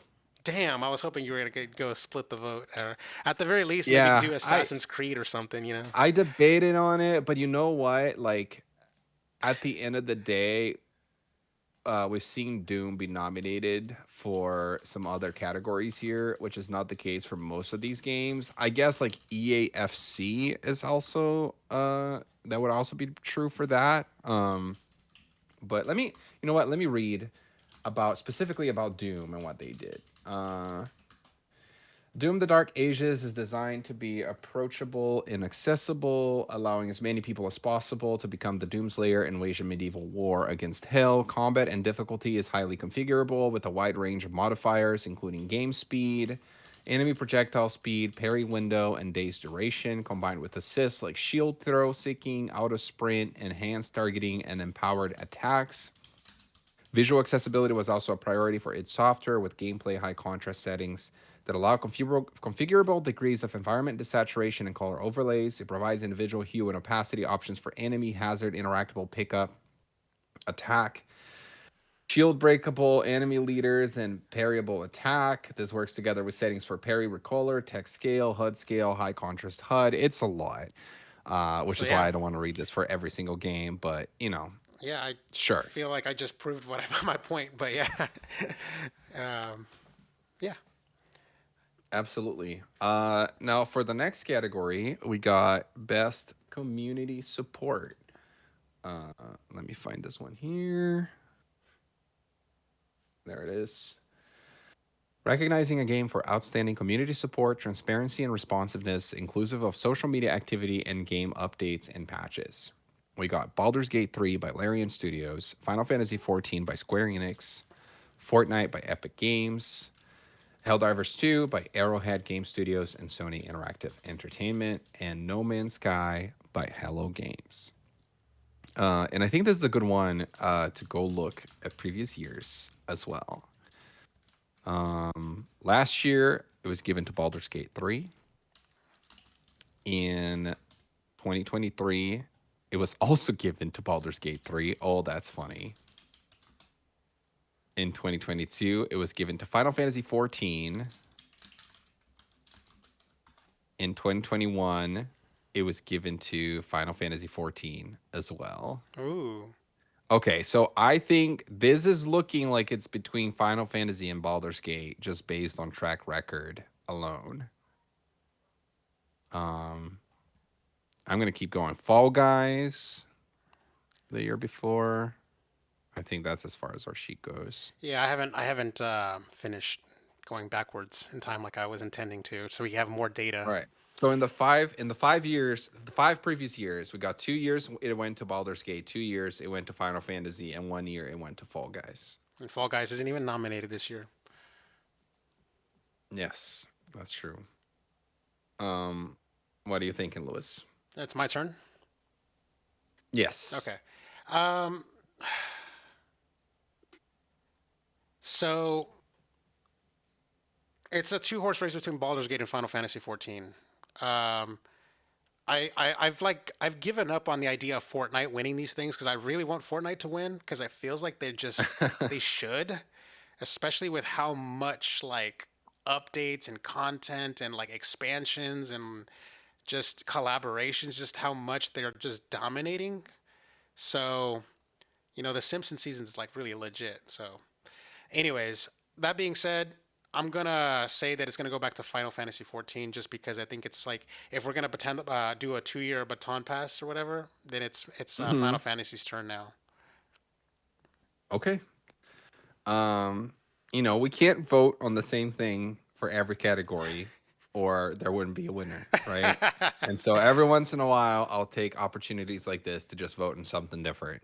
And therefore, I am voting for Baldur's Gate 3, winning for the third year in a row. And then we Wow, can rename the the category. Baldur's Gate 3 award. Yeah, the best Baldur's Gate 3. No, but I just kind of really wish that they, since a lot of these games like No Man's Sky and Fortnite are like just repeats and stuff like that, they should like really like do a better job of like baton passing these things around, especially if we know these. But Hmm. whatever. And also, I do feel like they need to get rid of this category altogether because like there's a best ongoing category that might as well just be a community support category as well. Because they're trying to differentiate like if a developer is good at communicating with their player base versus a developer putting out content updates. Yeah. I mean, like yeah, I don't know. I am with you. There is a difference between the categories. I'm not suggesting they're the same. There's a difference between the roles. Like community support is a completely different role than making new updates for the game. Um, like you have people at these companies whose responsibility is community support, and that has nothing to do with making necessarily making new content. And I think that's why they differentiate it. It's almost like thinking of like the person that would win that award would be a different person. Um, but at the same time, there are a lot of categories already, and I'm a believer on trimming down the Game Awards categories. Like if you look at the Oscars, there's a lot fewer categories for the Oscars than there are for the Game Awards, and I don't really think that makes a lot of sense. And so in that regard, yeah, this is a good example of things that should be put together. Yeah, I think we've had this discussion before, like the things that we would change and stuff like that. I, for one, I would make it more about discipline as opposed to genre. Like best design, best tech, best art. Um, they try to do a little bit of that, but then they also try to split all the genres. There's too many genres in gaming to be able to split all the genres, in my opinion. Um, anyway, the next one is best mobile game for the best game playable on a mobile device. And we got Destiny Rising from NetEase Games, Persona 5 The Phantom X from Black Wings Game Studio and Sega, Sonic Rumble from Rovio Entertainment and Sega, Uma Musume Pretty Derby from Cygames Inc., and Wuthering Waves from Kudo Games. Good shit on saying Uma Musume. Like when like pulling that I off. You know. just yeah. Anyways, You just gotta go syllable by syllable there. I think this. I think this should be me now going Yes, first. I believe it. You're right, but like I just want to chime in and say that I missed the days when this was category was best mobile slash handheld games category. Like and then Nintendo Switch is not a handheld; it's a console. You know, like that kind of thing. So it's like, and this Yeah. and with the Steam Deck being invented, like every PC game on Steam is a handheld game now. It's like, yeah, Yeah, there's no longer such a thing as like a handheld only game, right? yeah. Like, and in fact, even mobile games, a lot of them are now cross-platform, like mobile and PC or mobile and PC and console and stuff. Like Fortnite is a mobile game, right? Yeah, that's Like, true. That's true. honestly, I kind of have no idea how to vote on this category because I haven't really heard much about any of these games, which is unusual for me because I'm usually a little bit in tune, at least with mobile games. I know Persona fans are just obsessed and hardcore and will play everything. And they get really excited, about Persona showing up in places. So I'm gonna give it to Persona. Damn it, you took my vote. So I was gonna give it to Persona 2 because I feel like that's the strongest brand here. Like Sonic and Destiny are good brands too, but like I say is like when we think of like hardcore fans that are like ride or die for a game like Yeah, Persona 5, you put Persona 5 something, even they make a Persona 5 pachinko machine and people will be all over it, and you know like that's yeah, that's what I was yeah. thinking. Like, because with Destiny, I know what Destiny fans are like. Destiny fans are not playing the Destiny mobile game. Like, I could be generalizing, but like they most likely are not. They most likely are complaining about it on a Discord channel and talking shit about Bungie, about why are they making this mobile game instead of making Destiny better? Blah blah blah blah. And it's funny because like it's not even the same developer, right? But I don't see the Destiny fans that I know playing the Destiny mobile game. Sonic could be a contender here, but I don't know. Like, I don't know if the people that are playing Sonic are really voting They're in kids. this. They're Yeah, kids. Yeah. like it's more of like it more appeals to kids and stuff. And yeah, the other two games, like the more weebish games, like I don't know too much about them. But yeah, Persona, man, I feel like the Persona fans will eat up anything. So I Yeah. think that logic checks out for us. All right. Cool. Next up, we got the best independent game for outstanding creative and technical achievement in a game made outside the traditional publisher system. And we got Absolum from Guard Crush Games, Super Monks, and Dotemu. Bollocks Pit from Kenny Sun and Devolver Digital. Blueprints from Dogobomb and Raw Fury. Claire Obscure Expedition 33 from Sandfall Interactive and Kepler Interactive. Hades 2 from Supergiant Games. And Hollow Knight Silk Song from Team Cherry. So once again, there are 3 Game of the Year contenders in this category. And the thing that makes me sad is that Blueprints is a very good game. It had really good buzz. This was the other game this year that I had people texting me being like, dude, you got to play this game. It's one of those like it blows your mind the more you play it kind of I games. wish It's there like was it's like the witness. I wish there was Like like a split of the independent like category where it's like best triple I indie game and best indie game. yeah, exactly, right? And so like that's kind of it almost feels I almost feel like Blueprints is being a little robbed in a sense this year, just on the sense of like the contenders, right? To me, like I wish that if a game was nominated for Game of the Year, that almost took them out of the indie category. Um, I don't know. I Because you're bet too people would be big. Yeah, upset about that take. you're too Uh, big. Yeah, I can sort of I can jive with that. yeah. It just now that like when you have like 3 out of 6 are from the indie category, it just kind of feels wrong. But anyway, um, if it's my vote again, I think I'm just gonna give it to. I'm gonna continue with my standard of I think this game will win every category that it's nominated for. Who Claire Obscure Expedition 33. I'm actually with you on that. I actually do think well, we already spoiled it, but I think they're winning game of the year too. By the way. Mm-hmm. But I'm actually debating as to whether or not to like actually split my vote away just to like hedge my bets a little bit. because like the Game Awards is such a they're such a they're such a bitch when it comes to like wanting to sweep. Everything sweeps, and I don't like that. And like the only problem is like with our reasoning is like if we read the tea leaves wrong and like Hollow Knight sweeps, then then Clair Obscur is not going to win anything. You know what I mean? So it's like Yeah, so that's fair. That's fair. I'm going to split my vote only on this category on this one exception, just to like sort of like try to play both sides. My knee jerk reaction is to give it to Clair Obscur, but just in case we got it wrong and like Hollow Knight wins Game of the Year and it just goes from there, it just sort of trickles down. Like at least I can get a point in with this one. So I'm gonna split my vote on this particular category and maybe only this one. So we'll see. All right, so you're giving it to Hollow Knight. Yeah. All right, fair enough. Uh, Now we're finally getting to best ongoing game, which is funny because once again we have best esports, right? Best ongoing, best community support, and there's a lot of cross nominations between all of these categories. This one is awarded to a game for outstanding development of ongoing content that evolves the player experience over time. We got Final Fantasy XIV, Square Enix, Fortnite from Epic Games, Helldivers 2 from Arrowhead Game Studios and Sony Interactive Entertainment, Marvel Rivals from NetEase Games, and No Man's Sky from Hello Games. Um, Dude, I think we're switching to you now. Okay. I just wanted to share a thought. Like, Marvel Rivals was such a hit when that first came out, and it was a game that I felt like you kind of couldn't escape. Everybody was playing.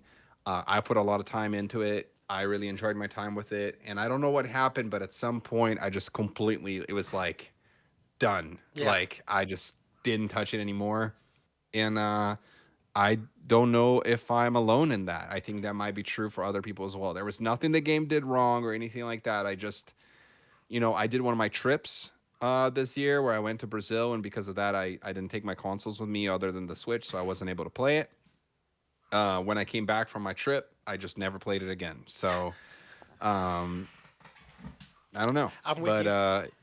yeah, you tell me who you're voting for here. When the game first came out, Marvel Rivals was being talked about by my coworkers and stuff like that. So this game was all the buzz, like everywhere. Like everyone was, people would not, shut up about it. So I, I want to give it to Marvel Rivals just off of that original like hype. But I mean, the game is, I feel like the game stock has like taken a nosedive. I'm like my thinking is that this is a two horse race. It's either the newcomer Marvel Rivals or it's like the Final Fantasy 14 award, you know, Yeah, because it's always been like FF14. So do I go with yeah. the newcomer like to come in and take the throne, or do I want to just give it to the old guard that's tried and true and you know has won the category all the time.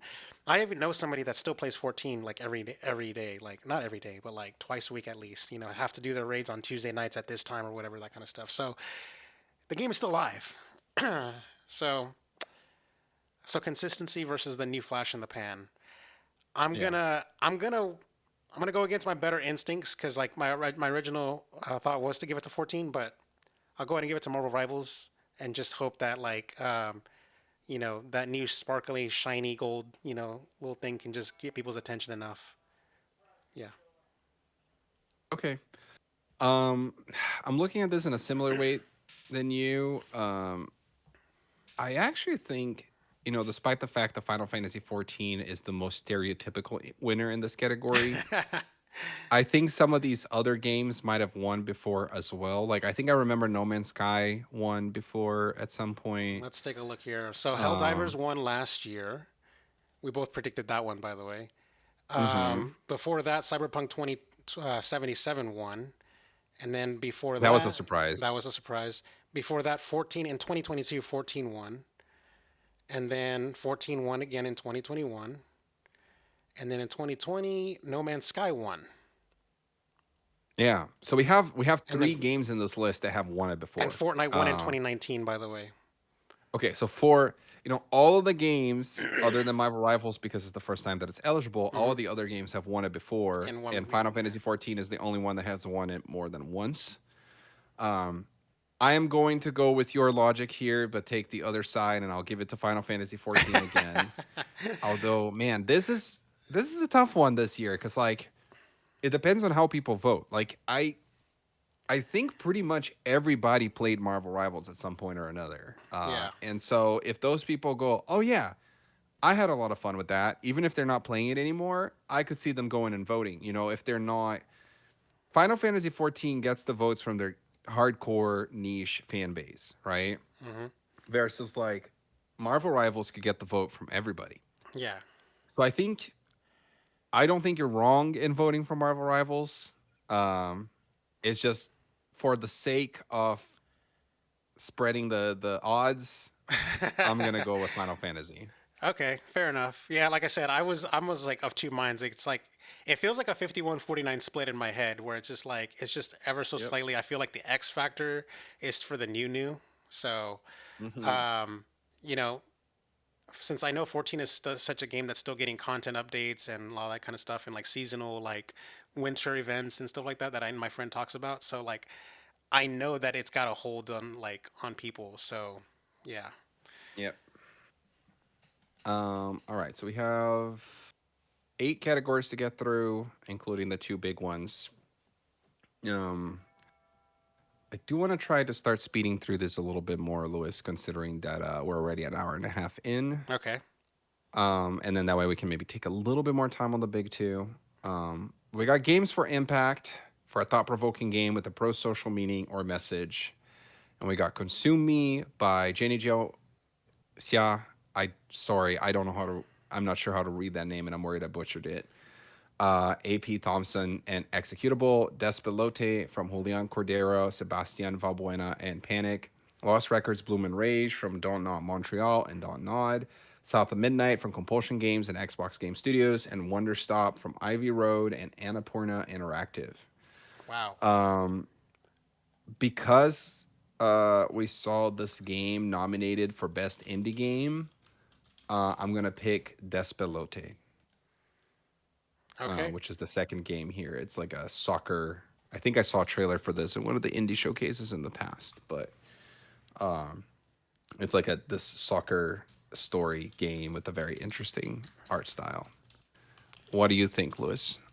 I am actually I'm actually going between either South of Midnight or Consume Me because South of Midnight is like the biggest game per se, like as far as like Hmm. this category goes. Um, but like if I'm gonna go off of like judging a book by its cover, which I think I did that last year.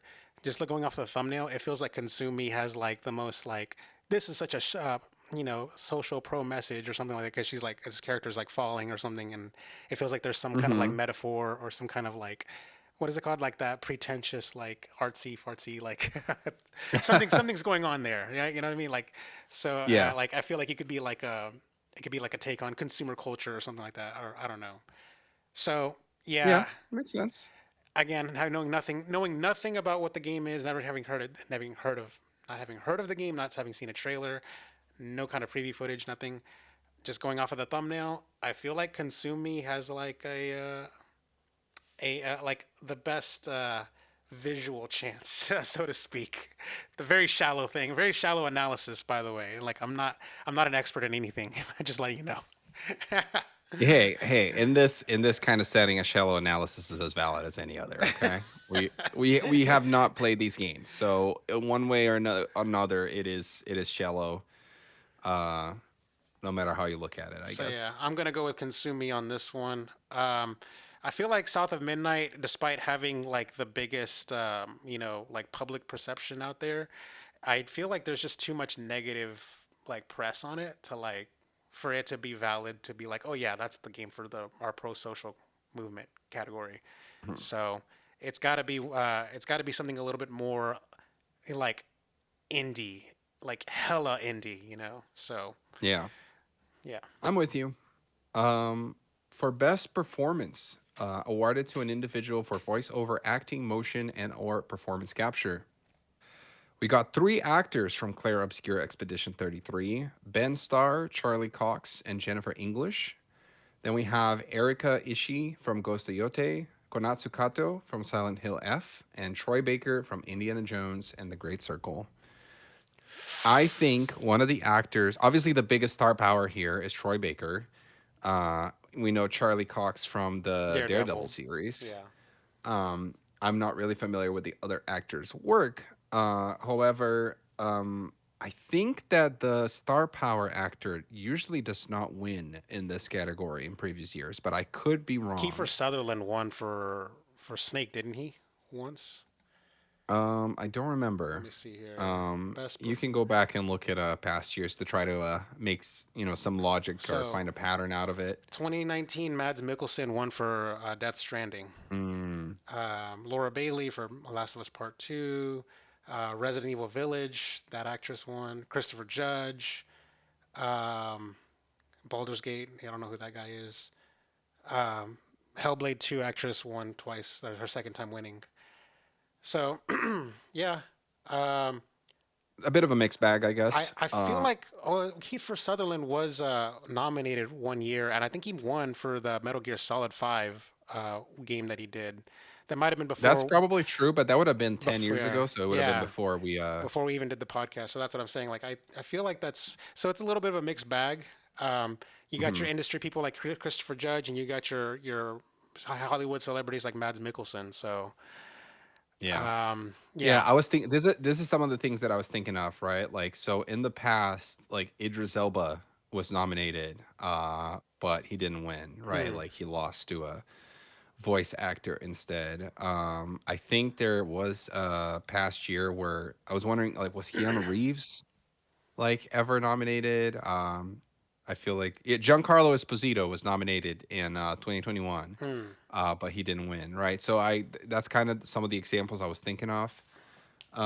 The truth is, because I'm going first now, I think that one of the actors from Claire Obscure Expedition 33 is going to win. I just don't know which one. And so I'm going to have to pick almost at random because I don't even know the characters or who they play, like who's the main character or side character or whatever. Hmm. Um, and I'm going to say, and I could have just thrown a dice for this basically. I'm going to say Ben Starr Okay. is my vote. Okay, I want to first preface by saying that thank you to whoever made the cat nominees having three male and three female. You know, Oh, I've always been more of a champion of splitting the category to best male performance, best female performance. But the fact that they managed to like sort of marry the two and giving like, because like there was one year it was like four males and one female. It's like damn, like you know what I mean, like or yeah, something like that. So, that's true. so that being said, I want to preface by saying that yeah, cool, great. Um, my whole thing is like I've only played Indiana Jones, and so I want to give it to Troy Baker, not because Okay. like the other actors or weren't didn't do a good job. I'm sure they did, and Charlie Cox is a great actor. We know that from the Mhm. rom com that he's about to do next month on Amazon versus the from being a Daredevil to being on a rom com. It's like completely different genres and being believable in both. So that being said, the reason why I'm going to give Troy Baker is number one, he's an industry guy, so this might as well be the Troy Baker Award, right? He's solid resume and all that kind of stuff. But the thing that I really want to give it up to Troy Baker for is that he did a really good Harrison Ford impression. Like his Harrison Ford sounded you know, like he's Indiana Jones in his prime. So like that voice, that gruff, that those like little like verbal ticks and like the cadence. He really captured that.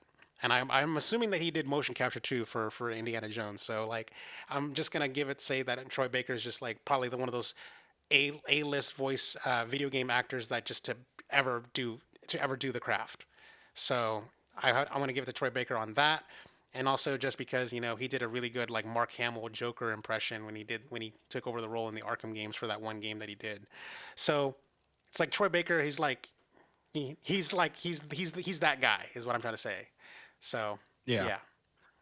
No, that makes sense. And I do think he's a very strong contender here because whenever I heard people talking about the Indiana Jones game, was usually accompanied by a compliment of his performance as Indiana Jones. And so that is not, I didn't necessarily see the same with the other people.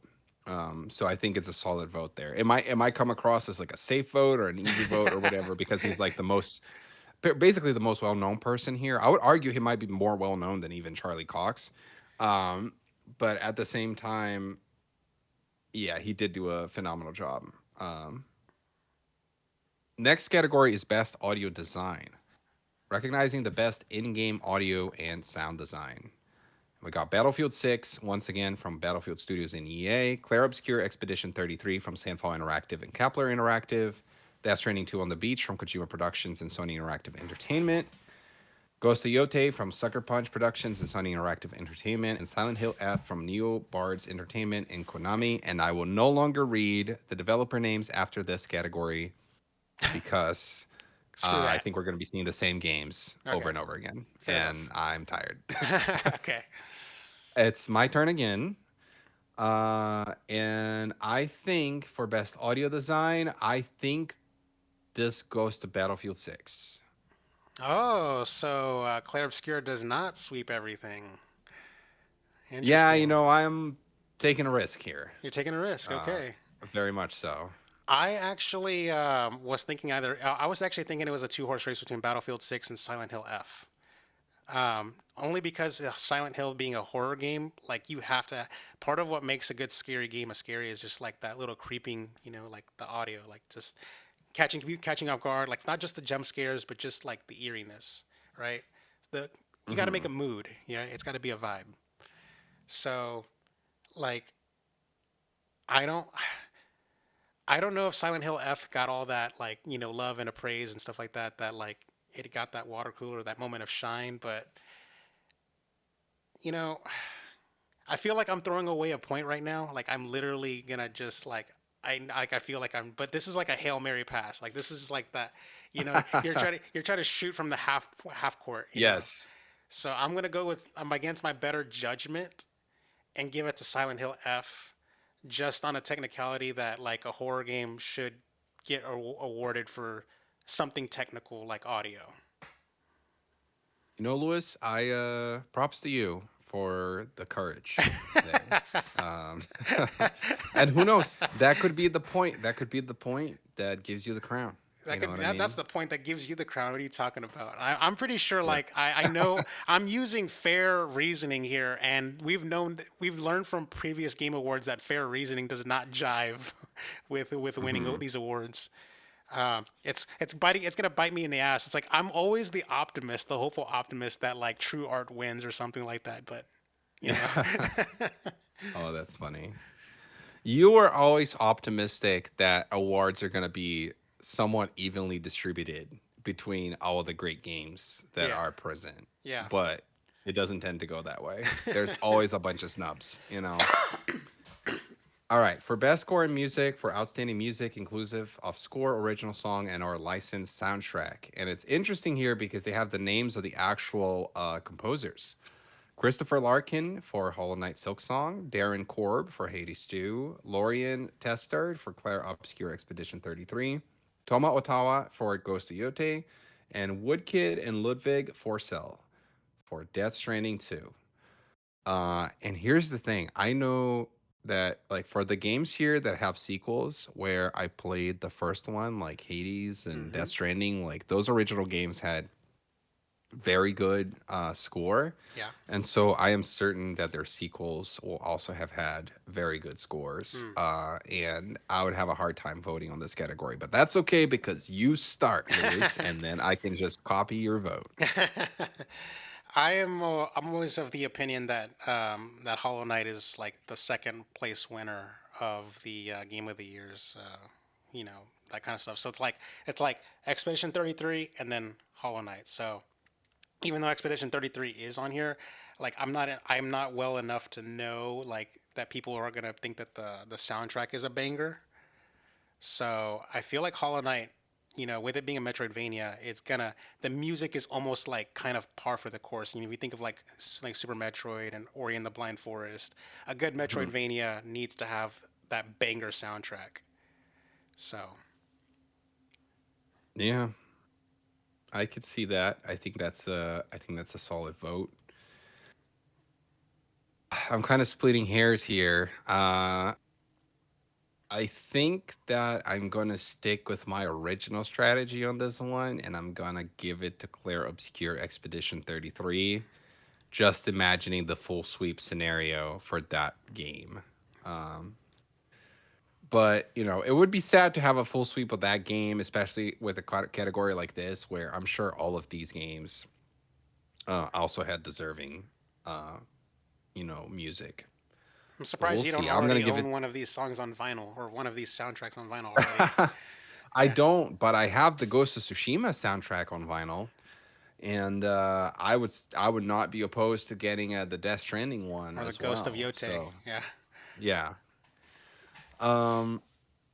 All right. So next we got Best Art Direction, and we have the same five games nominated again for Best Art Direction. So it's Clair Obscur, Death Stranding, Ghost of Yote, Hades 2, Hollow Knight. Damn. What do you think, Lewis? Uh, Hollow Knight. Um, Hollow Knight. yeah. Art. 2D. Like, what is it called? Like the art style is just pretty much banger. Like I would say it's probably pretty par for the course in my opinion. I'm gonna continue with my sweep strategy and give it to Clair Obscur Expedition 33. Damn. And the funny thing is, if anything, this game probably will not win this category because art sometimes can be a numbers game. And what I mean by that is this: a game like Ghost of Yote, with the resources that they have, is probably overall like has more assets and better produced assets. More like, high def textures and stuff like that, and more effects Hmm. in comparison to a game that was made by 33 people. But once again, the award is not just art, it is art direction, right? Yeah. And I don't know.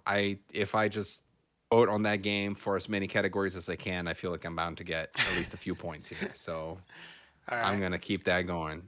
Um, Now we got best narrative, and it's similar games with a little bit of a difference here. So we got Claire Obscure once again, Death Stranding once again, Ghost of Yote once again. But then also coming in here, Kingdom Come Deliverance 2 and Silent Hill F. Okay. And I'll go first on this one just because like if I had it my way, if I were trying to like spread the love, I would give it to Yogos Yote, but because we're doing the sweep strategy, it's gonna be Expedition 33.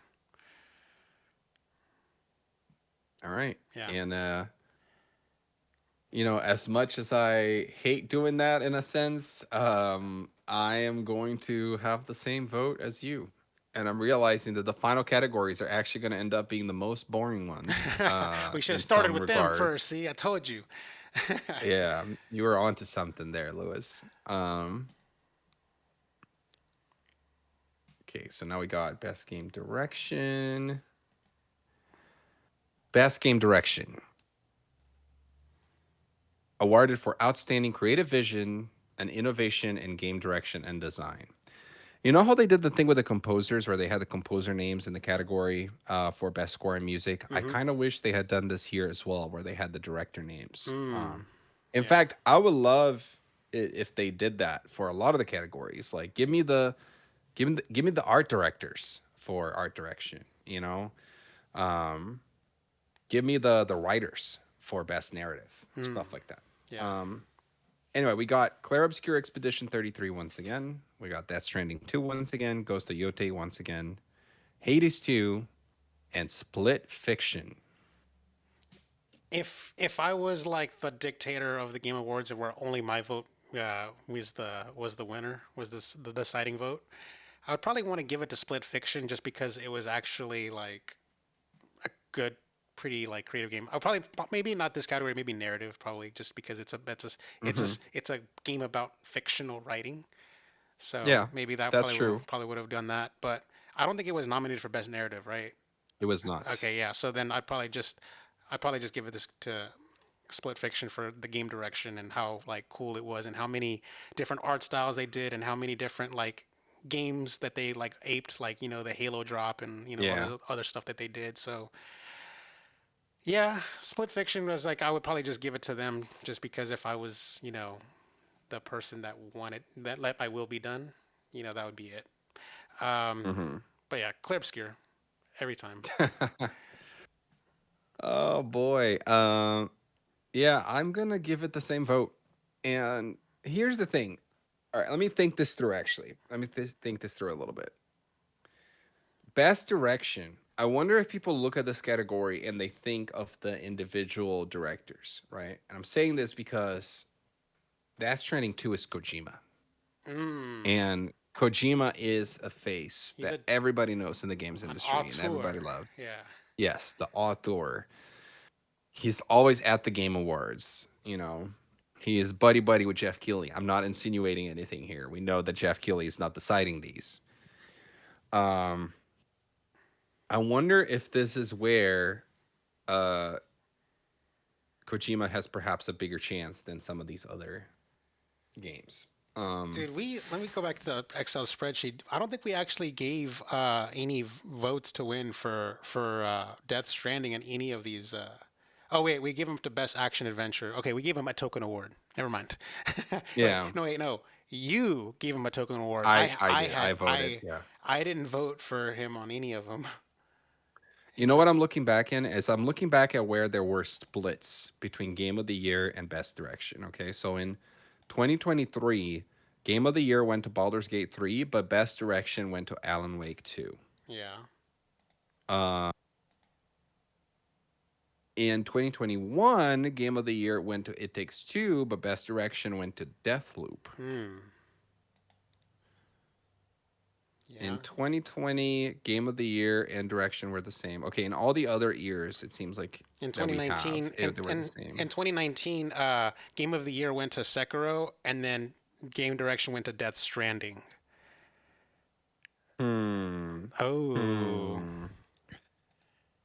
You know what? you're gonna split your vote? I'm going to split my vote. I'm going to give it to Death Stranding on this one. Damn, that's that could that could be the deciding vote of who wins this this prediction game.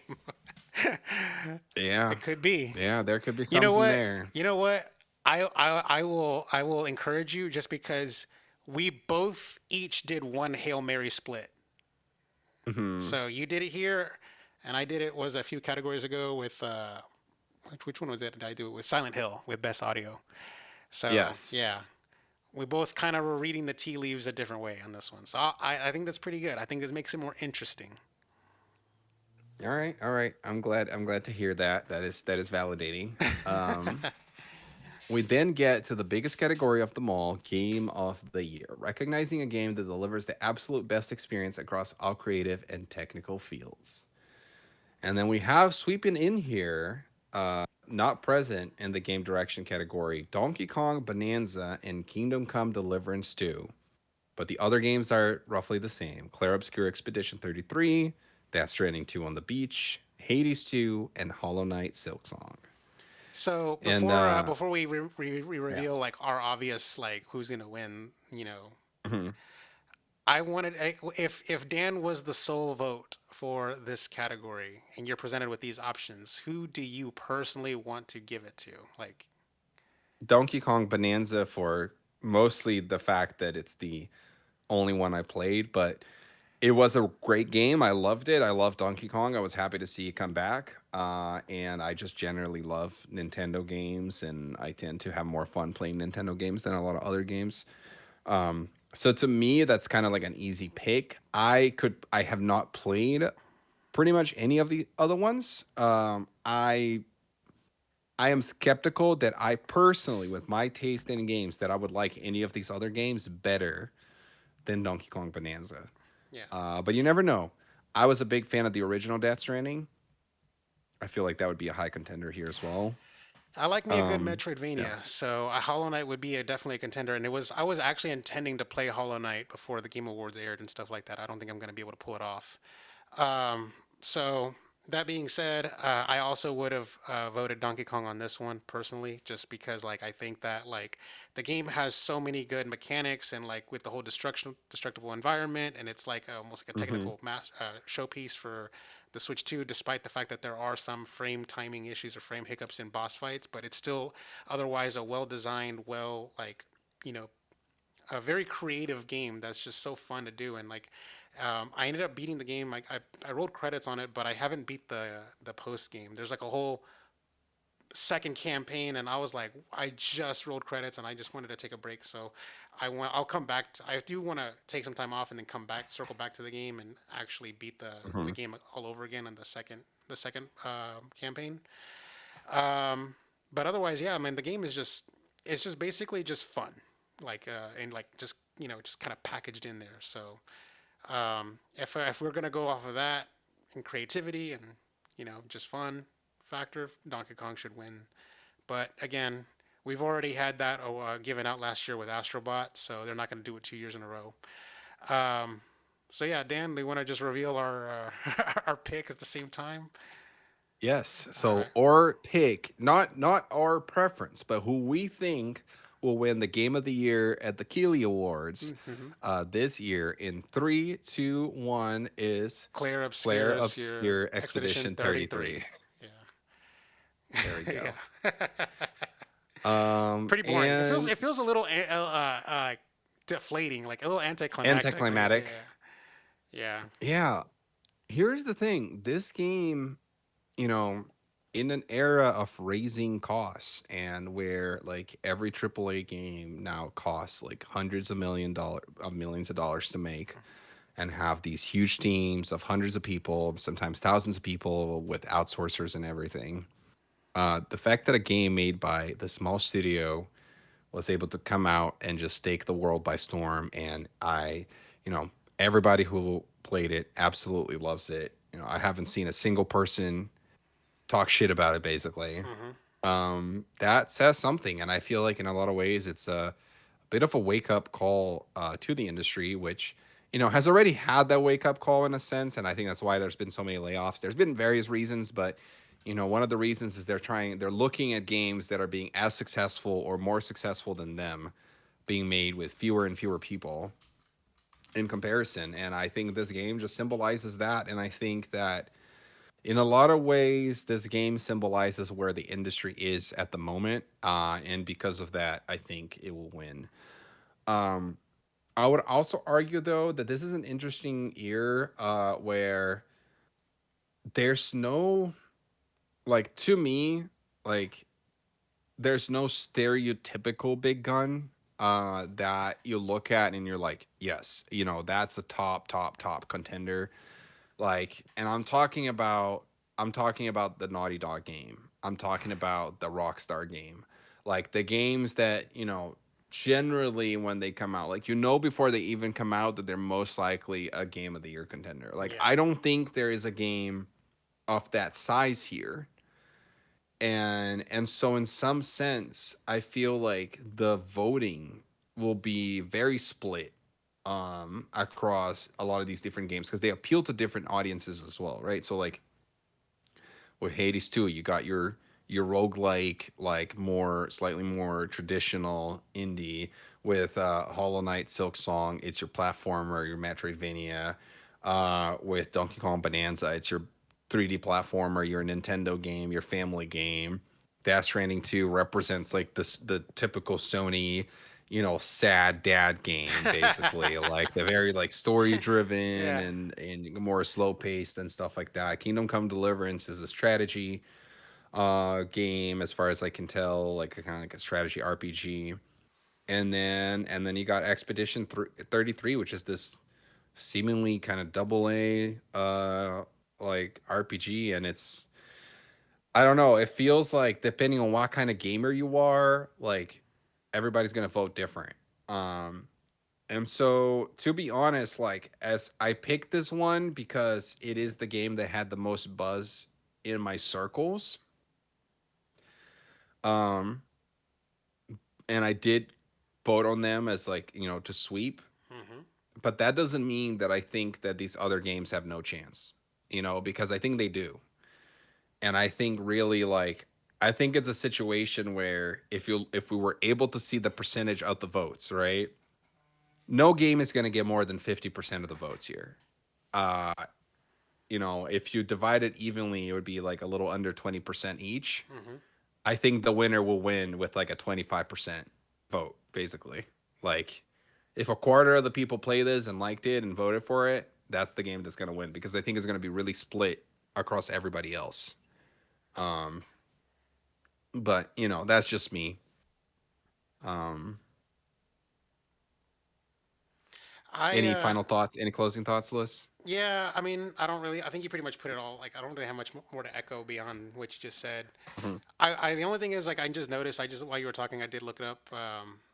And it's not like it's on the Twitch stream. People saw it. I when I opened up another tab, where I looked it up. But Expedition 33 is on Game Pass, so Mhm. I can just download the game and play it if I wanted to. It did say that you can stream it on PS Plus Premium, but I don't know if it's streamed like free to stream or you have to pay to stream it. But basically, you can.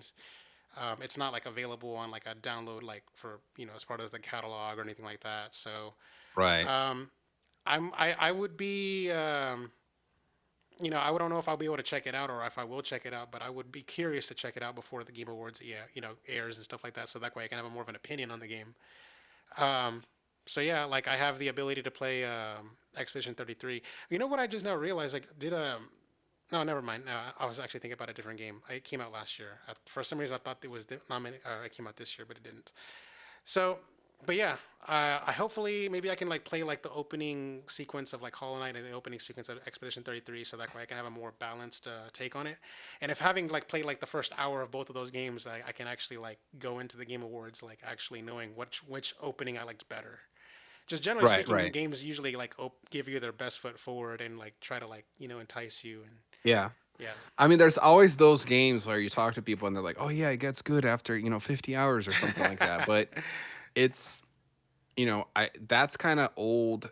It's old thinking at this point because there's so much competition for your time nowadays, like just in general, like your phone and like social media and Netflix and everything is just competing for your time. That very much games need to get you Immediately. from the get-go, Yeah. right? Like they need like that first level or those first few levels, that first hour or two of game needs to be killer uh for a game to stand out nowadays. If it's a slog, if you have a long drawn out tutorial, unless you're a very established franchise, you're still probably going to get some shit for it. But a game like that would have been dead in the water, right? If that was the case. And so in some ways, yes, I do think that if you play a game for, let's say, like 2 hours nowadays, You can it's pretty not much that have you a can. you can pretty much have a valid opinion at that point.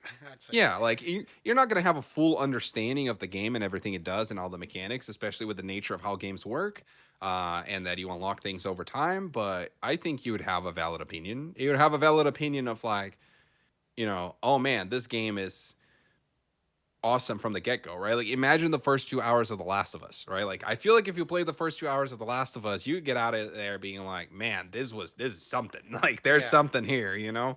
Um, so I'm with you there. All right. Cool. Yeah. All right. I guess you can sign us out. I guess I don't really have much more to say. I mean, Yeah. I guess I'll finish it by saying that my expectations for the Game Awards are always lowered every year. Like I always expect it to be video game ads featuring Game Awards is how I Yes. sort of see it. So yeah.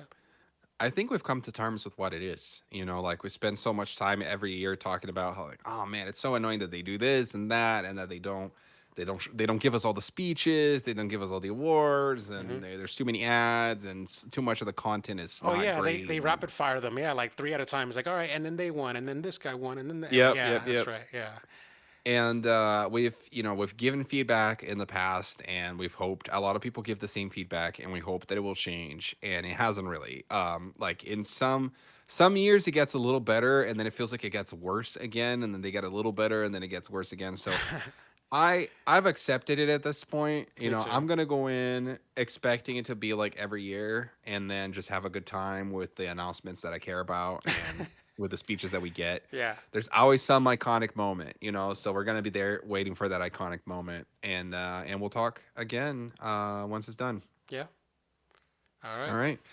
Well, thank you so much, Lewis, and thank you to the audience, whoever watched us on Twitch, whoever watches us later on the YouTube channel, whoever listens to us on your podcast app of choice. Thank you so much for your time. We're probably going to come back in about a month to talk about the Game Awards after the fact. And until then, feel free to subscribe and leave a review and like and all that stuff. And we'll see you next time. Thank you for watching, listening to Ready Press Play. All right, see ya.